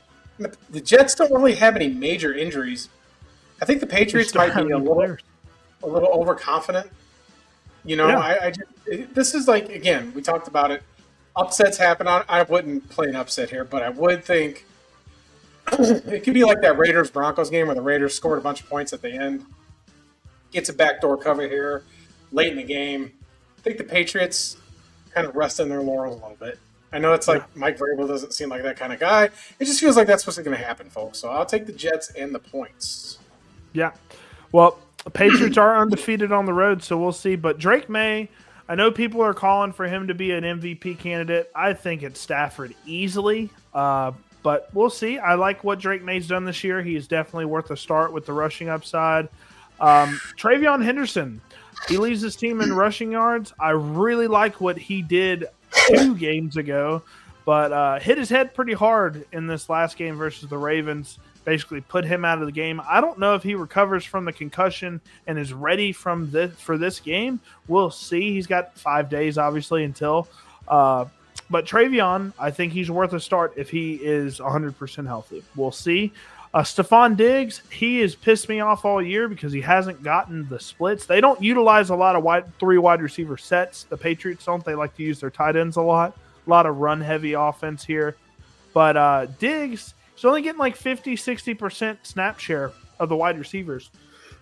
which is not typical for a wide receiver one. You're getting guys like Amon-Ra who's getting 90 to 100% snap share.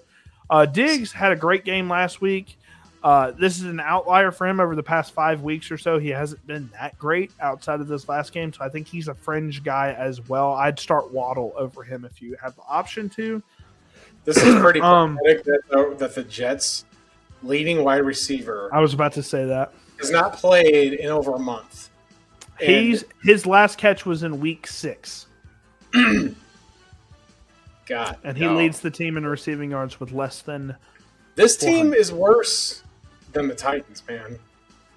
Like, it's worse. Yes, absolutely. It's worse. The Jets are the worst. I mean, they did the right thing by, letting go of Gardner and Williams and getting all that draft capital. Because I bet you Garrett Wilson might find his way out the door. He needs to. I mean, he's so talented, man. And at some point, you just got to be tired of just being that good. Him and Olave both have been very talented, and they just. We'll take Garrett Wilson out here in Arizona. I'm not a Cardinals fan, but let's bring him out here in Arizona to go with Harrison. So we'll have the Wilson brothers and Harrison. And just get yourself a quarterback. No. You keep Garrett Wilson so far away from the Arizona Cardinals. But why? They're going to get far away. They're going to get a quarterback, folks. It's happening. Honestly, look, Jacoby Brissett, you got him under contract next year. Let him start halfway through and then put the rookie in if you ain't working out. But look at Fields, man. 7 touchdowns, 1 pick. He just does that. He's legitimately bad without statistically being bad. I knew that last year he was like that. Kyler Murray for Garrett Wilson. That's the trade. Can you imagine the internet if Kyler Murray got traded for Garrett Wilson? Just think about it. I can't imagine that. In the top 10, folks, they're going to get a quarterback in the draft. So you don't have. I mean, the Cardinals need an offensive lineman, but I'm just saying that would be. I don't know what to say if that would be to happen. Blockbuster. I would be so angry. Now I want it to happen just because you'd be in a fit of rage. I'm also not starting Breece Hall. I think Breece Hall gets the touches, but this team is so legitimately bad that I don't think Breece Hall can have a productive game.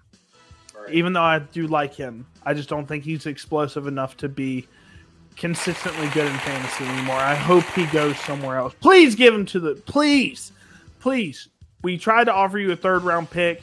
You said no. Send him to the Chiefs, please. All right. Seattle going on the road playing the Carolina Panthers. Panthers need this game. Panthers need this game bad because I think if they win this game, they win the division. So, Seahawks, they need this for the 1 seed. So we'll see. They're minus 7-point favorites. I think the Panthers cover here. I think the Panthers might win this football game because Bryce Young has been looking pretty good. I think the Carolina Panthers, they're 5-2 at home. I think obviously Seahawks, they're really good on the road as well, but I think the Carolina Panthers clinch here, and I think Sam Darnold has one of his games where he just starts seeing ghosts. Hey, listen, they got to travel all the way across the United States. Yep. From Seattle, Washington to Charlotte, North Carolina. Home of the nature boy. Woo! Ric Flair. Wheeling and dealing. Kiss stealing. I don't know. I'm not going to do all that. Nonetheless, I think the Panthers do win the game outright. I would do more Ric Flair impressions, but I have been recovering from a cold, which you can probably hear my voice, and my Hulk Hogan stuff back there wouldn't approve. But nonetheless, I do think that the Panthers can win this game. Yeah. I think Seattle this might be a step back here for them. I'm going to take the Panthers in an upset. I mean, tickets are actually, just looking at the little thing on the side there on your graphic, are only $100. Worth it to go. Go see these two teams. I think the Panthers do win. Can you imagine kind of rubbing it a little bit on Sam Darnold, who was a Panther, winning the division against them? And, absolutely, the Panthers are going to be hosting a playoff game, folks. They're going to be hosting the Rams or something. This might be a potential rematch in the playoffs if they win. They're going to host the highest seeded wild card team, which would be, it could be San Francisco, it could be Seattle, it could be the Rams, it could be any of those three. Somebody from the West is going to go out to Charlotte in January and freeze their ass off and really struggle against my boy, the Heisman Trophy winner, undersized national champion Bryce Young. But Bill O'Brien did such an injustice to his career at Alabama. But that's not what we're talking about. Let's talk about the Yeah. quarterbacks. Yeah. So, Sam Darnold has had his moments where he looks really good. And then he also has his moments where he doesn't look very good. 13 picks. Yeah, he threw 4 of those in one game. He's, your 2-3 touchdown, 1 pick. He's throwing a pick every game pretty much. They run the ball more than anybody else, the Seahawks do. And they're not incredibly efficient at running the ball. The reason why they have to do that is to have Sam Darnold on the move and let him get in the flow of the play action offense. That is what the Kubiak system is all about. So, Sam Darnold, I do think he's worth a start. I would be a little hesitant, but I think he's worth being your QB2. Kenneth Walker, he had a breakout game for the first time in a long time last week. I don't know if Kenneth Walker's worth a start right now. I'm very scared, but I'm going to start him because of how he performed last week. I think they may give him a little bit more carries this week versus the Panthers. JSN, if you're not starting him, I don't know what you're doing. He's the wide receiver 1 for a reason. Bryce Young's probably worth a start, in my opinion. I think he's in the same boat as Sam Darnold, honestly. They're both giving you around the same sort of upside. Rico really slowed down heavily the past 3-4 weeks. He's worth a flex play only because of the touches that he gets, but Chuba Hubbard's been a little annoying there, so I'd probably stay away from the running attack for the Panthers. Ted McMillan, he's going to be over 1,000 yards as a rookie wide receiver. I like this a lot for Ted McMillan. I am going to start him in my flex spot. Tight ends, maybe you go A.J. Barner. I think A.J. Barner's an okay tight end here, but outside of that, you're staying away from Charbonnet, you're staying away from Chuba, and you're staying away from whoever they end up starting at the tight end position. They do like a trio of tight ends for the Panthers. They got the guy out of Notre Dame. They got a few other guys as well. Yeah, J.T. Sanders. Got a touchdown last week. Yeah. I was hoping for a lot from him this year, but they just couldn't rotate him. He can't block that well because he's undersized. I don't know if you've seen memes of this, but the John Cena Rock promo that they did, match of a lifetime.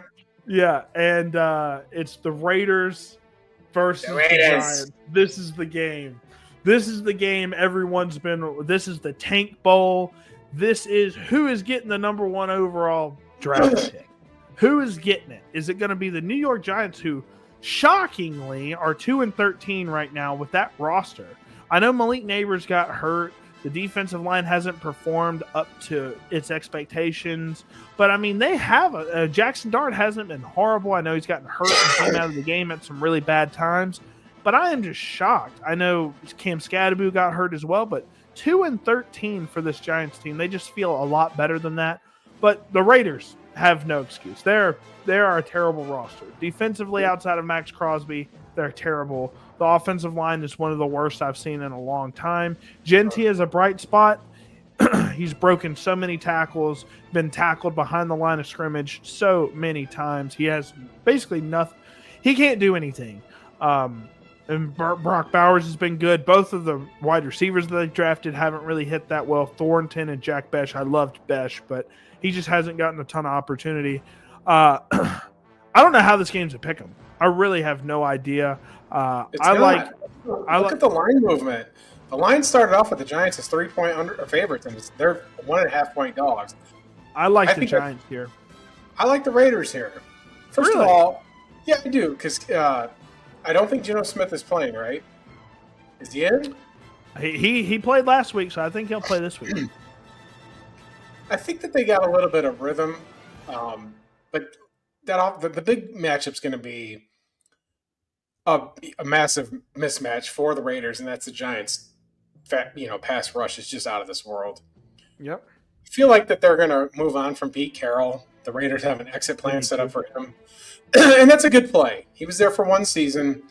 I think that the Raiders are going to win, though. I think that they're going to win this game because the Giants are just so broke down, man. Like, regardless of that pass rush, offensively, they don't scare anyone. I don't think that there's anybody on that team that the Raiders or anybody in the league, there's a reason that both these teams have 2 wins. They're both massively flawed. But I think the Raiders got a little bit better talent with G.T. and Bowers and that source as opposed to the Giants. I mean, the Giants need a tight end badly. I bet Njoku ends up there next season. I like Dan Johnson a lot, man. I think he's been really good.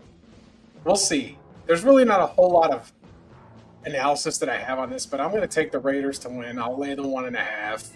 I'll take them at home. I mean, I think Max Crosby can get to Jackson Dart and create havoc more when he hits him.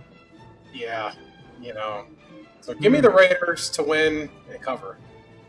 So I'll go ahead and talk about it. Geno Smith is legitimately a horror show this year. I know the offensive line has not helped him very much, but I mean, he's made some really terrible decisions this year. I do not think he's going to be the answer for them next year. Jackson Dart has played pretty good. I think he's got 6 or 7 rushing touchdowns as well this year, but he just has to stay on the field. He keeps leaving because of concussions, minor injuries, things like that. He has to go down and stop getting hit. He will not be in the NFL past his rookie contract if he continues to do this. It is what it is.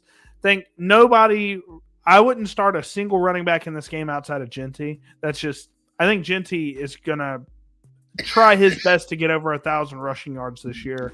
Really impressed with what he did last week. Wandale, I think Wandale's definitely worth a start. Jackson Dart, I would start as well.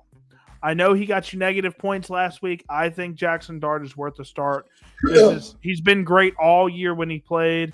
Obviously, Brian Burns, 15 sack. Max Crosby, 10 sacks. Bowers worth a start. Genty's worth a start. And it's just your main guys, right? Jackson Dart, Wandale, Bowers, Genty, I think are the only people you want to start here. Nobody else really intrigues me here. I wouldn't be scared of the Dart start though. Philadelphia and Buffalo. What a matchup. This probably could have been the thumbnail in all honesty over the 49ers and the Bears. But, I love me some Caleb Williams. We'll talk about that in a little bit. But the Eagles and the Bills. The Bills are minus 1.5 point favorites, which I think is the right call. I think the Bills are a better football team. I think their offense is better. I think their defense is slightly worse than the Eagles, but I think that offense just matches up better against this defense. Josh Allen didn't really have to do too much last week in the win, so I think he's probably cleaned up some injuries that we really didn't know about. So I like the Bills here. I think this is finally where they put it all together. In my opinion, they are the Super Bowl champions this year. So I like the Buffalo Bills to come in at home. Yeah, I think the Bills, they don't have to worry about the Grim Reaper, Patrick Mahomes, because I feel like if Patrick Mahomes does not exist, I think Josh Allen has 2 rings. Honestly, they were that good when Patrick Mahomes beat them. I think Buffalo Bills, the fans are excited that the Chiefs aren't there. Joe Burrow is not there. And honestly, the path for the playoffs, the path to the Super Bowl for the AFC is probably easier than it's ever been over the past 5-6 seasons because you don't have these certified killers like Joe Burrow, like Patrick Mahomes, these quarterbacks that just get it done over and over and over again. So, Lamar Jackson, it's another one. Lamar Jackson's another one, even though he does not scare me in the slightest in the playoffs. He just turns into a pumpkin in the playoffs. Don't let Phillip Rivers get in there, y'all. Dude, could you imagine Phillip Rivers going on a run in the playoffs? That would be amazing. Just under center, just 13 wagon, Delta set, But I do like the Bills here. I think they have better talent on the offensive side, at least up front. I like the rushing attack better with James Cook. But yeah, I mean, it's a close game, but I think Buffalo Bills pull ahead here. I'm not certain what the weather is going to be in Buffalo because that over-under is really tempting to take the over. I think that both these teams can actually – I know the Eagles have struggled to score this season, but I do think that this could be 27-24 covers that over. But if the weather's lousy, I would bet the under here. Game's really close. I'd like to see Buffalo pull this off at home. They were I think, like I said, Buffalo and Houston feels like my AFC Championship game. Maybe Jacksonville, but I like more of what Houston brings defensively. But the line did go down. It did get bet down. Philly got bet down from +3 all the way down to +1.5. That money line looks a little good there. Looks like Yeah, it could be even matchup. I think both teams have great running backs, great quarterbacks. They both got a wide. Well, AJ Brown's been going off, he has so been. he's been red hot lately. And the Bills just don't seem to have those elite playmakers offensively as far as wide receivers and things of that sort compared They to just this get team. it done though. But they do win football games, and it is in Buffalo. So give me the Bills Mafia if I had to pick a side to cover the 1.5. So we'll go ahead and talk. So Josh Allen, he doesn't miss football games. It just doesn't do that. I mean, I know he's questionable. He will play. I have no doubt about it. Josh Allen, he's a superhero. I mean, honestly, he gets hit a lot, and he still goes out there and he figures it out. Obviously, he's the QB1. He's been the QB1 or 2 the past 6 years now. I would start both of these quarterbacks, no problem. I would start both of these running backs, no problem. Obviously, James Cook a lot more over Saquon Barkley, but Saquon Barkley the past 3 weeks, he didn't have a great start to the season, kind of teetered off a little bit, and then past 3 weeks, man, he's been cooking. So I like Cook, obviously, Barkley, both. These guys have just been amazing. Obviously, Saquon more so last year, but Cook has been great the past couple of years. A.J. Brown, I think, is worth a start, even though he scares me. I think the connection between him and Hurts is finally been figured out. And I think the only guy that's worth starting on this offense in terms of a receiver is Khalil Shakir. He's a fringe guy for me. I think he's a 10-point guy. I think he's a 10-point guy. And if you need consistent points just to win your matchup for the fantasy football championship, I think you could start a guy like that. But outside of that, I mean, you see all the injuries on the offensive line for the Eagles. Obviously, foot injury for Josh Allen. He will play. Do not worry about that. So, yeah, I like both the quarterbacks a lot in this matchup. Good stuff. Good stuff. Just keep cruising right along. Yeah, absolutely. So here was the thumbnail. I think this game's going to be fantastic. All right, wait, well, one sec. What's good? Would you play Kenneth Walker, Blake Corum, Emmanuel Wilson, or Woody Marks? Full PPR. Kenneth Walker is probably the best out of all those guys. Corum is really sneaky, depends on who your flex plays are. But Kenneth Walker, I would say comfortably you could start and feel good about it. I know Woody Marks is a little banged up. I know Justin here likes Emmanuel Wilson. I do too, but I don't think he's going to get enough touches to be extremely relevant outside of a touchdown. So I like probably Kenneth Walker the most out of all those guys, followed by Corum probably. But we'll go ahead and talk about Bears and San Fran. The Bears, man, have really surprised a lot of people with this season. Ben Johnson and the offense haven't been the best, but they show up in the fourth quarter and win games, and that's what they do. So the Bears, they're riding high. They're trying to get that 1 seed locked up, and they got to fight another team that's in really good shape right now. I thought the injuries would kill them, but the 49ers have still persevered, man. This was supposed to be kind of like a pseudo rebuilding year for them, but they're still sitting 11-4. Good football teams will find a way to win regardless of who is on the injured list. And because of how they've persevered, and they're in Santa Clara, -3. They're -3-point favorite at home. Man, this is tough. I like the Bears, and I'm a big Bears guy. But with how well the 49ers came out and just whooped that Colts ass, they did not stop, man. They just kept scoring. I don't know if they punted. I think they punted one time last night. Did you know last week the Packers did not punt one time? Interesting, because that Bears defense is really good. I'm gonna take the 49ers here. I don't like the 49ers. I don't. But I have to be realistic here. They looked really good on offense. It looks like the blocking's there. Kittle shouldn't be banged up. He should play. I know he had a little ankle injury, but I think they just sat him out because they were up 2 possessions the whole game.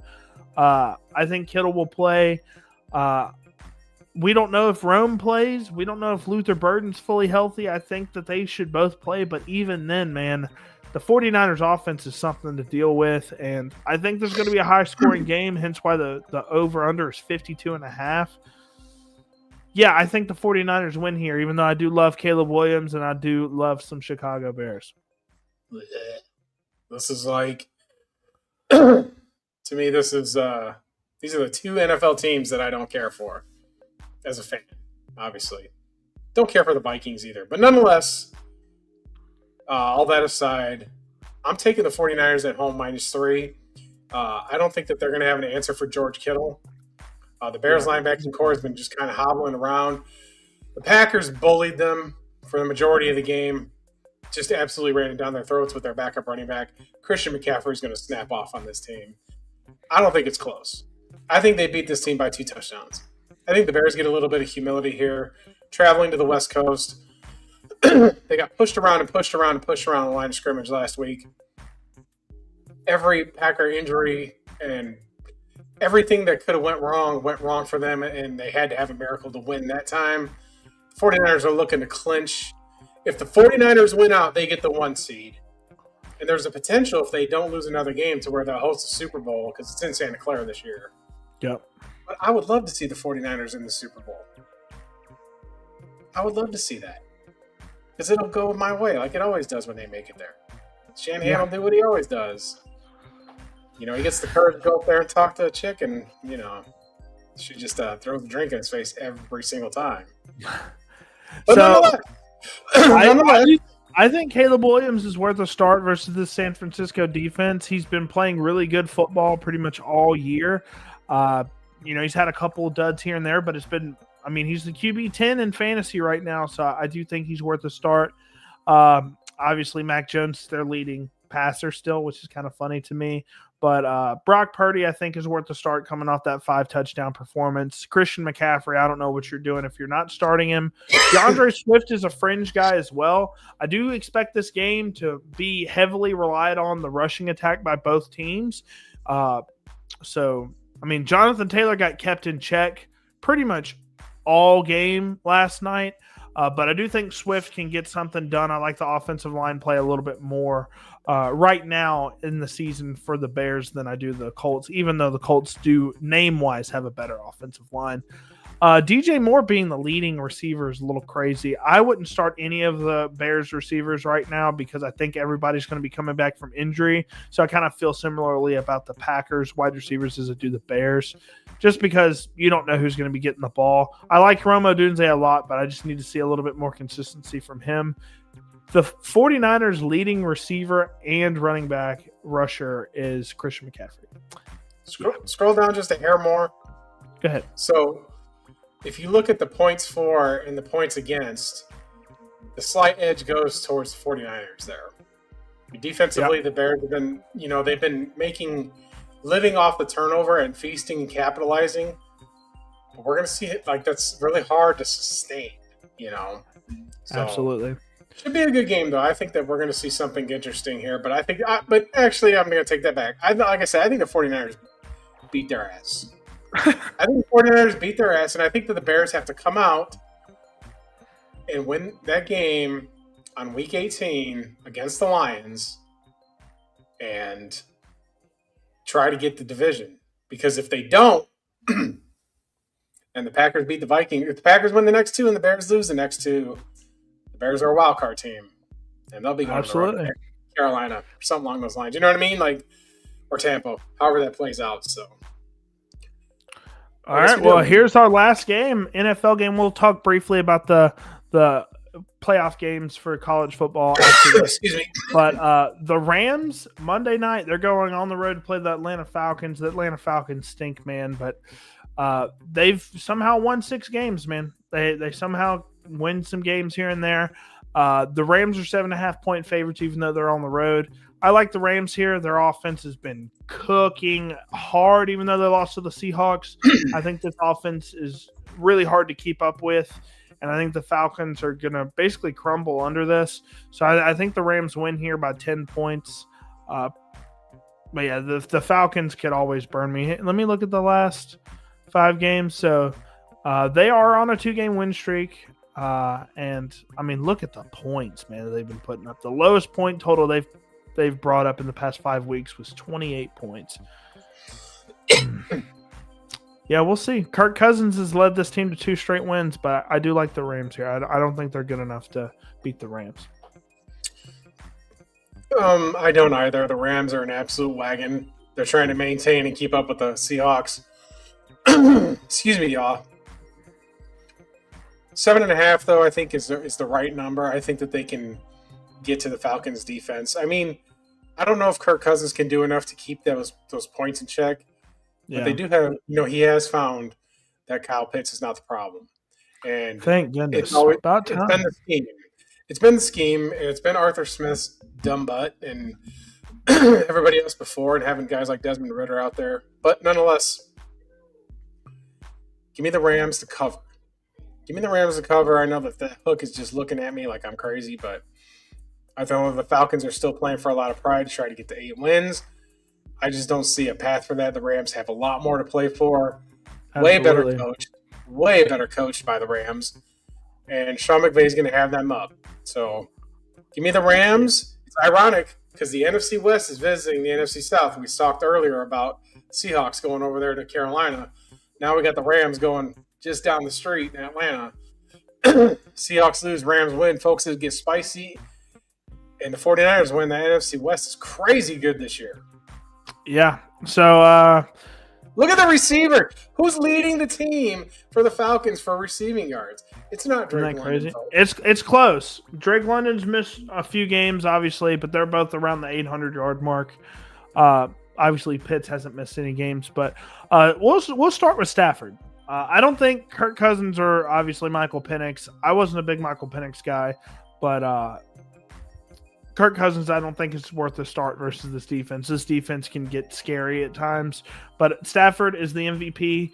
Like I said, I don't like quarterbacks that offer you 0 rushing upside normally, but Stafford has thrown 40 touchdowns this year and leads the NFL in passing and passing touchdowns with only 5 picks, mind you. He's the MVP of the league despite something crazy happening over the next 2 weeks. Like Stafford here a lot. Kyron, he's going to get the touches. Even though Quorum has came on strong in the last 3 weeks, do think Kyron Williams gets 20 touches and he can get a touchdown and be all worth it. Puka, obviously, if you're not starting him, I don't know what you're doing. Wide receiver 2 right now. In some leagues, he's wide receiver 1 depending on the scoring settings. Bijan, he's almost their leading receiver, by the way, by like 60 yards. Bijan Robinson is really close to being both as well. He's got 770, I think, right now. So Bijan, definitely worth the start. Kyle Pitts over the last 3-4 weeks has been really good. Obviously had that big 3-touchdown performance a few weeks ago. And I do like Drake London as well as a start. Do not start any of the Rams tight ends. Don't start the Falcons quarterback as well. But yeah, that's all the NFL that we're going to be talking about. We'll go ahead and get into the first game of the college football playoff, the one that I find the least interesting in my opinion, which is kind of crazy. I think the Oregon Ducks are going to beat up on the Texas Tech Red Raiders. I know that sounds a little crazy to me, but Oregon, they were destroying James Madison. They put their backups in, then kind of, James Madison got a little bit of momentum in the second half. I think the Ducks can really clean up here and go to the next round of the playoffs. What's the line right now? Plus 1.5 for the Texas Tech Red Raiders. So I do like Oregon here. There's no movement on that line since it's opened. So what that tells you is these teams are pretty much even. I will say this, they say that Oregon put in some of their backups, but they still gave up 400 yards to James Madison, like in 30-something points. And I think that that's going to be a tell here. Big Ten teams, Oregon's biggest win, who is it? They've got the one loss to Indiana at home. I just don't know. I like Dante Moore, and I know that they've got a prolific offense with Dan Lanning, but I think the Big 12 is going to be going balls to the wall here. I like Texas Tech to win this game. Really? They've spent a lot of money on that roster, man. Whoever, I think that Texas Tech is – Oregon's better coached and has the backing and all this and that. And there's a little bit – they're not a blue blood because you can't have 0 national championships and be considered a blue blood. You're not. You've never won one. You played for one and you lost to Cam Newton. But Yeah, other than Marcus that, Mariota, man, that's crazy. you always fall apart. I think that Texas Tech it's one of those games where one of the newbies shows up in an unfamiliar spot. They've got the horses, I think, to hang with the Ducks because the Ducks are a transfer team. They're not a developmental team. Yep. Bo Nix wasn't developed there. Dylan Gabriel, he's played quarterback 12 years for him. Like it's just they don't really develop guys. The last guy that they developed was Mariota, and it's been Well, Herbert too. Maybe Herbert, but other than that, like it's been kind of transfer you. So I'm going to take the Red Raiders here in an upset. Interesting. I think they advanced to the what is it? The Peach Bowl. Is it the Peach Bowl? I think it's the Peach Bowl. Is it semifinal? I can. All right, so let's. Oh wow, that's crazy! I just saw the final for the University Southern Miss in Western Kentucky. I want to say Southern Miss was up the majority of that game, and they ended up losing. That's kind of crazy. But here's a game that I feel a lot better about. It is crazy to me. Miami, they were pretty not big underdogs versus Texas A&M, but they were not favored to win. Super big defensive heavy game. Obviously, their running back Miami was really starting to run it down the throats of the Aggies in the third, fourth quarter. Ended up getting a touchdown. It goes to overtime, right? The Hurricanes end up winning. Big win for them. A ton of momentum. But now they get to play the Buckeyes, reigning national champions. Let's see. They're 9.5-point favorites. I don't know, man. Does the Cinderella story continue with these Hurricanes? I mean, it's interesting. It's interesting, right? Because Buckeyes, they're coming off a loss. They're coming off a loss in the Big Ten Championship. The Hurricanes coming off their best win of the season despite not having the best offense in that game. I think the Buckeyes win, but I think it's going to be closer than 9.5 points. I'm taking the 9.5 for sure in this game. Defensively, Miami's good. They've got solid. Everybody wants to make the meme about Carson Beck looking like that cartoon character. Timmer. I can't think. Is it who it is? Like it's escaping. Timmer. But yeah, I do think that Miami has a very fair shot to win this football game. Agreed. You got Malachi Tony up there on the screen. What an electric football player that guy is. Great touchdown by him to put him up. I think that this game is reminiscent of these teams that got the byes last year. They're better this year. I feel like that I think that there's a chance that Miami wins this football game. There's a little bit of a hangover when you win a national championship, and it's really hard to sustain that success.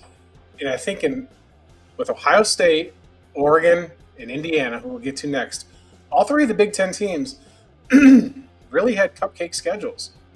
Ohio State at least played Texas, to their credit, unlike the other two schools, for scheduling their OOC. And they were humming against Michigan. They got over that hump. And sometimes I just wonder if they're going to rest on their laurels with that. I think it's going to be really, really good. I'll take Miami in the 9.5. I will say that I wouldn't be surprised.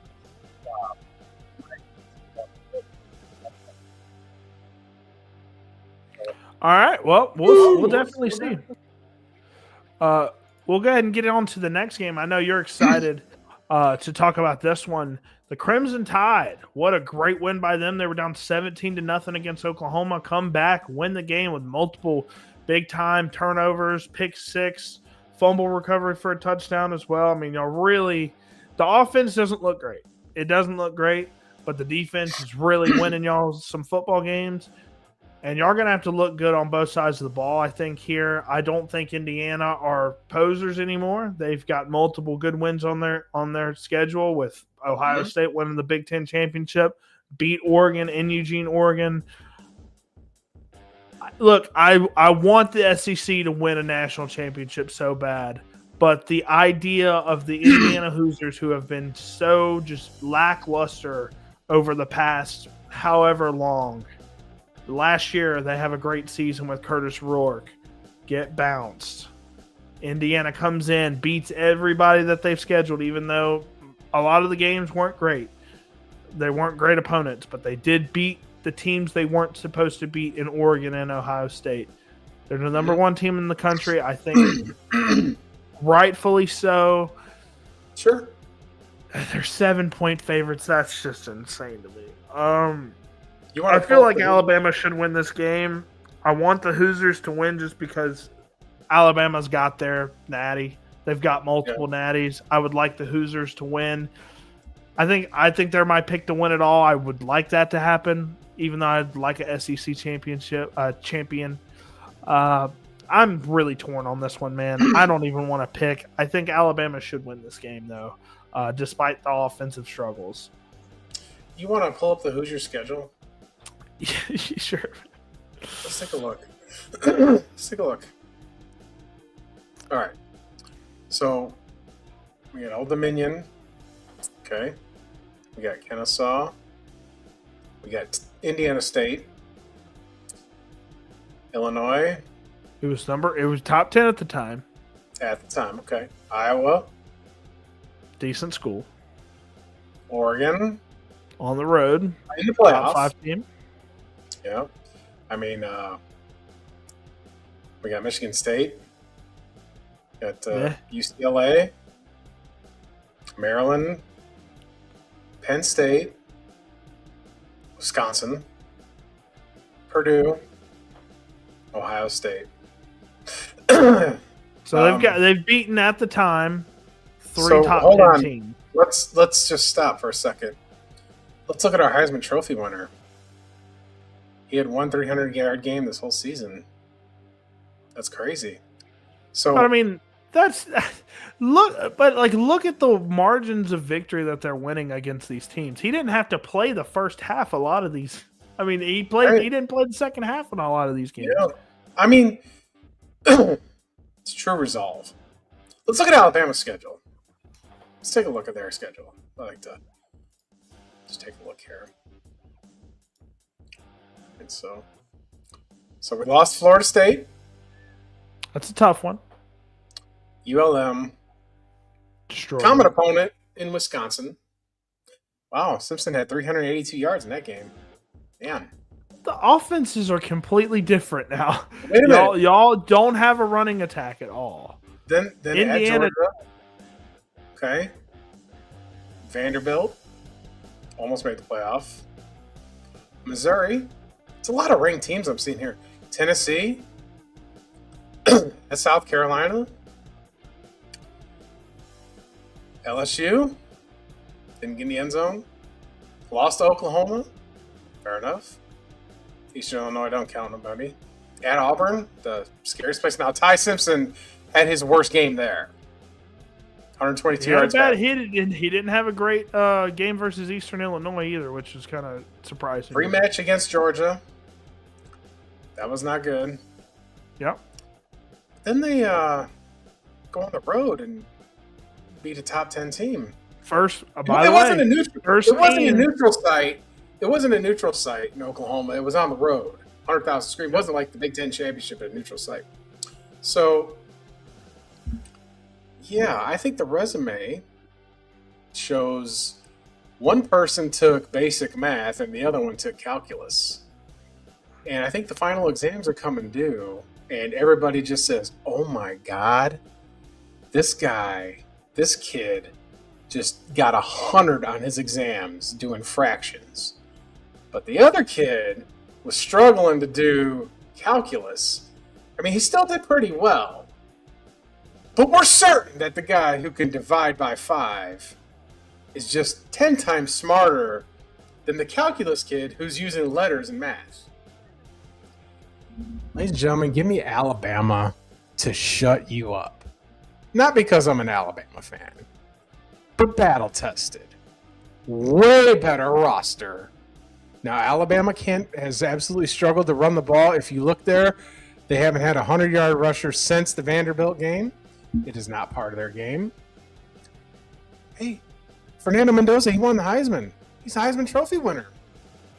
Absolute elite. Just Indiana's so good, bro.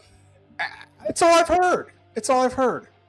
I mean, they looked impressive in the Big Ten championship when that Ohio State kicker missed that kick. That was a great play by the Hoosiers. Missed a 30-yard field goal. Just absolutely put them away. Folks, I think that this is going to be a Crimson Tide win, and I think a Kurt Signetti reality check. Kalen DeBoer has coached in a national championship. This is Kirk Signetti in Indiana's first playoff game. I prayed for this. As the old line with the old meme with what's his name? They didn't make the college football playoff last year? What's his who? Is this Signetti's first year? I'm sorry. Let me back that up. It's not his first playoff game. That's correct. But they got the bye, and he's a Big Ten champ, so he's taking a step up. Yep, absolutely. But as a friend of mine used to say, or still says, I don't think Indiana's got the horses. Right? I don't think they've got the horses. They don't. They don't have the talent yet. Now, I think they'll get there. And their win over Ohio State was a big deal. Like, that's definitely the biggest win in the history of that franchise. In the history of that school, winning that game, winning the Big Ten was the highest mark. So, I think that this might be the game. And I'm on record, obviously. I'm on film saying this. I think Indiana gets their ass beat. I do. Everybody talks about how fundamentally sound Indiana is. When you play Indiana State, Kennesaw State, and Little Sisters of the Poor, you'll always look fundamentally sound. When you got the soft half of the Big Ten on your schedule, of course. But when you played, you should not have beat Penn State. Managed to. Great throw at the end of the game, man. Great throw at the end of the game, but it's the. Listen, man. I think that Alabama has struggled so much to get it right, but I think that there was a turning point in the end of this first half in that playoff game to where they've got their swagger back, and in fact, I'm going to even take it a step further and say Ryan Williams arrives this game. He's been gone the whole season. Also, LT Overton is going to play. He posted something on his Instagram. He'd been out the past 2 games. Jan Miller, all these players were hurt for the SEC championship, and it showed. Yep. And then they got a little bit healthy, and it showed again in the next week who they are. I think Alabama's at full strength, and I think that the Big Ten gets swept out of the first round of the playoff. I think Ohio State, Indiana, Oregon, all out. And it's not me hating on the Big Ten. You know, Ohio State is the most of the 3, I think, to advance. I think 7. I'm taking the 7 points on this every day, 5 days on Sunday, all day. Just listen, folks. There's a schedule. There's a resume. I mean, you don't go into Georgia and beat Georgia, and Indiana goes into Oregon and compare it the same way. Indiana's had their 2 program-defining wins in one season. They're going to get reminded who they are. I cannot wait for New Year's Day. I was hoping for this. I've actually got an X thread with an Indiana fan who's chirped at me a few times. Randomly, like a few months, the thread's been going on, and now we get to meet. It's like Christmas, and I hope, honestly, that Oregon wins, so Alabama plays Oregon next for 2 reasons. First, Alabama's never played Indiana, and they've never played Oregon. So those are 2 matchups that I'd love to see. And Kalen DeBoer, do you know what his record is against Dan Lanning? I would assume undefeated. 3-0.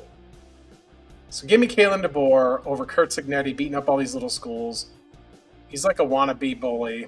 Like, everybody's slobbing on Indiana too, and I can't get enough of it.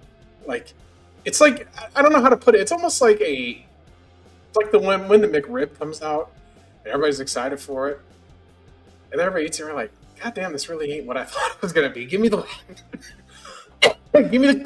quarter pounder instead. At least I know what I'm getting there. But that's it. I've gone on my full rant. I can't wait, folks. I don't even care about the NFL the next 2 weeks as much as I want this. I mean, the Rose Bowl. I wish it was the Fiesta Bowl. I'd go. Fiesta Bowl's 15 minutes from my house. I would go to that in a heartbeat. But that's the semifinal game. Fiesta Bowl is, but it's not. Alabama's not on that side of the bracket, unfortunately. But these 2 teams, the winner of this game will go. Yeah, and you know this is interesting because I like Tulane as a school for sure. Ole Miss beat the hell out of Tulane, beat the hell out of them. They were firing on all cylinders. Georgia obviously got the bye, so they're ready to go, rested and ready to go. Ole Miss's only loss is to Georgia.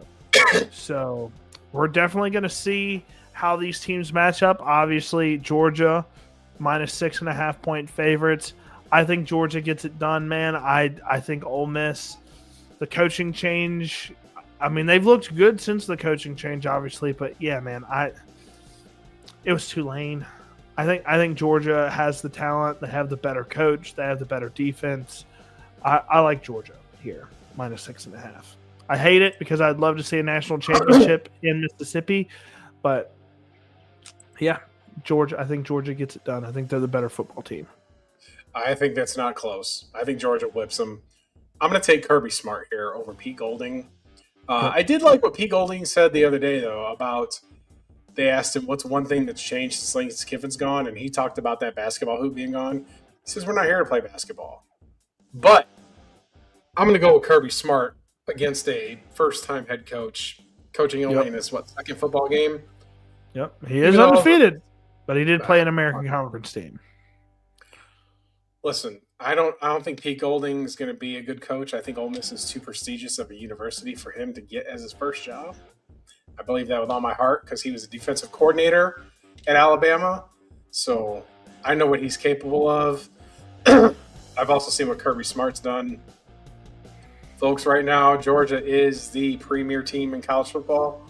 I don't want to hear this Signetti bullshit. Give me the Dogs going to Arizona, and they're going to be facing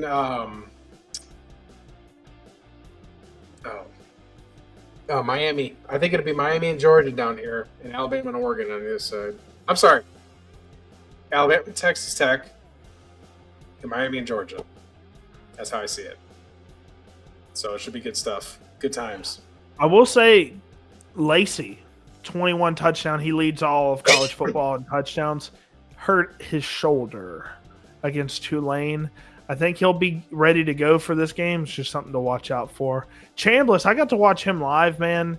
He just doesn't make mistakes. He's checking it down when he needs to check it down. He's running when he doesn't see anything open, and he's making throws. And whenever he makes throws, he's pretty accurate, man. So Gunnar Stockton surprised the hell out of me, too. Obviously, he didn't have the best year, but was better than I thought he was going to be. So didn't think Gunnar Stockton was going to be obviously he's not an NFL guy, but he's good enough to where, he's going to lead him to a 12-1 record. So, but yeah, I think Georgia's going to get it done.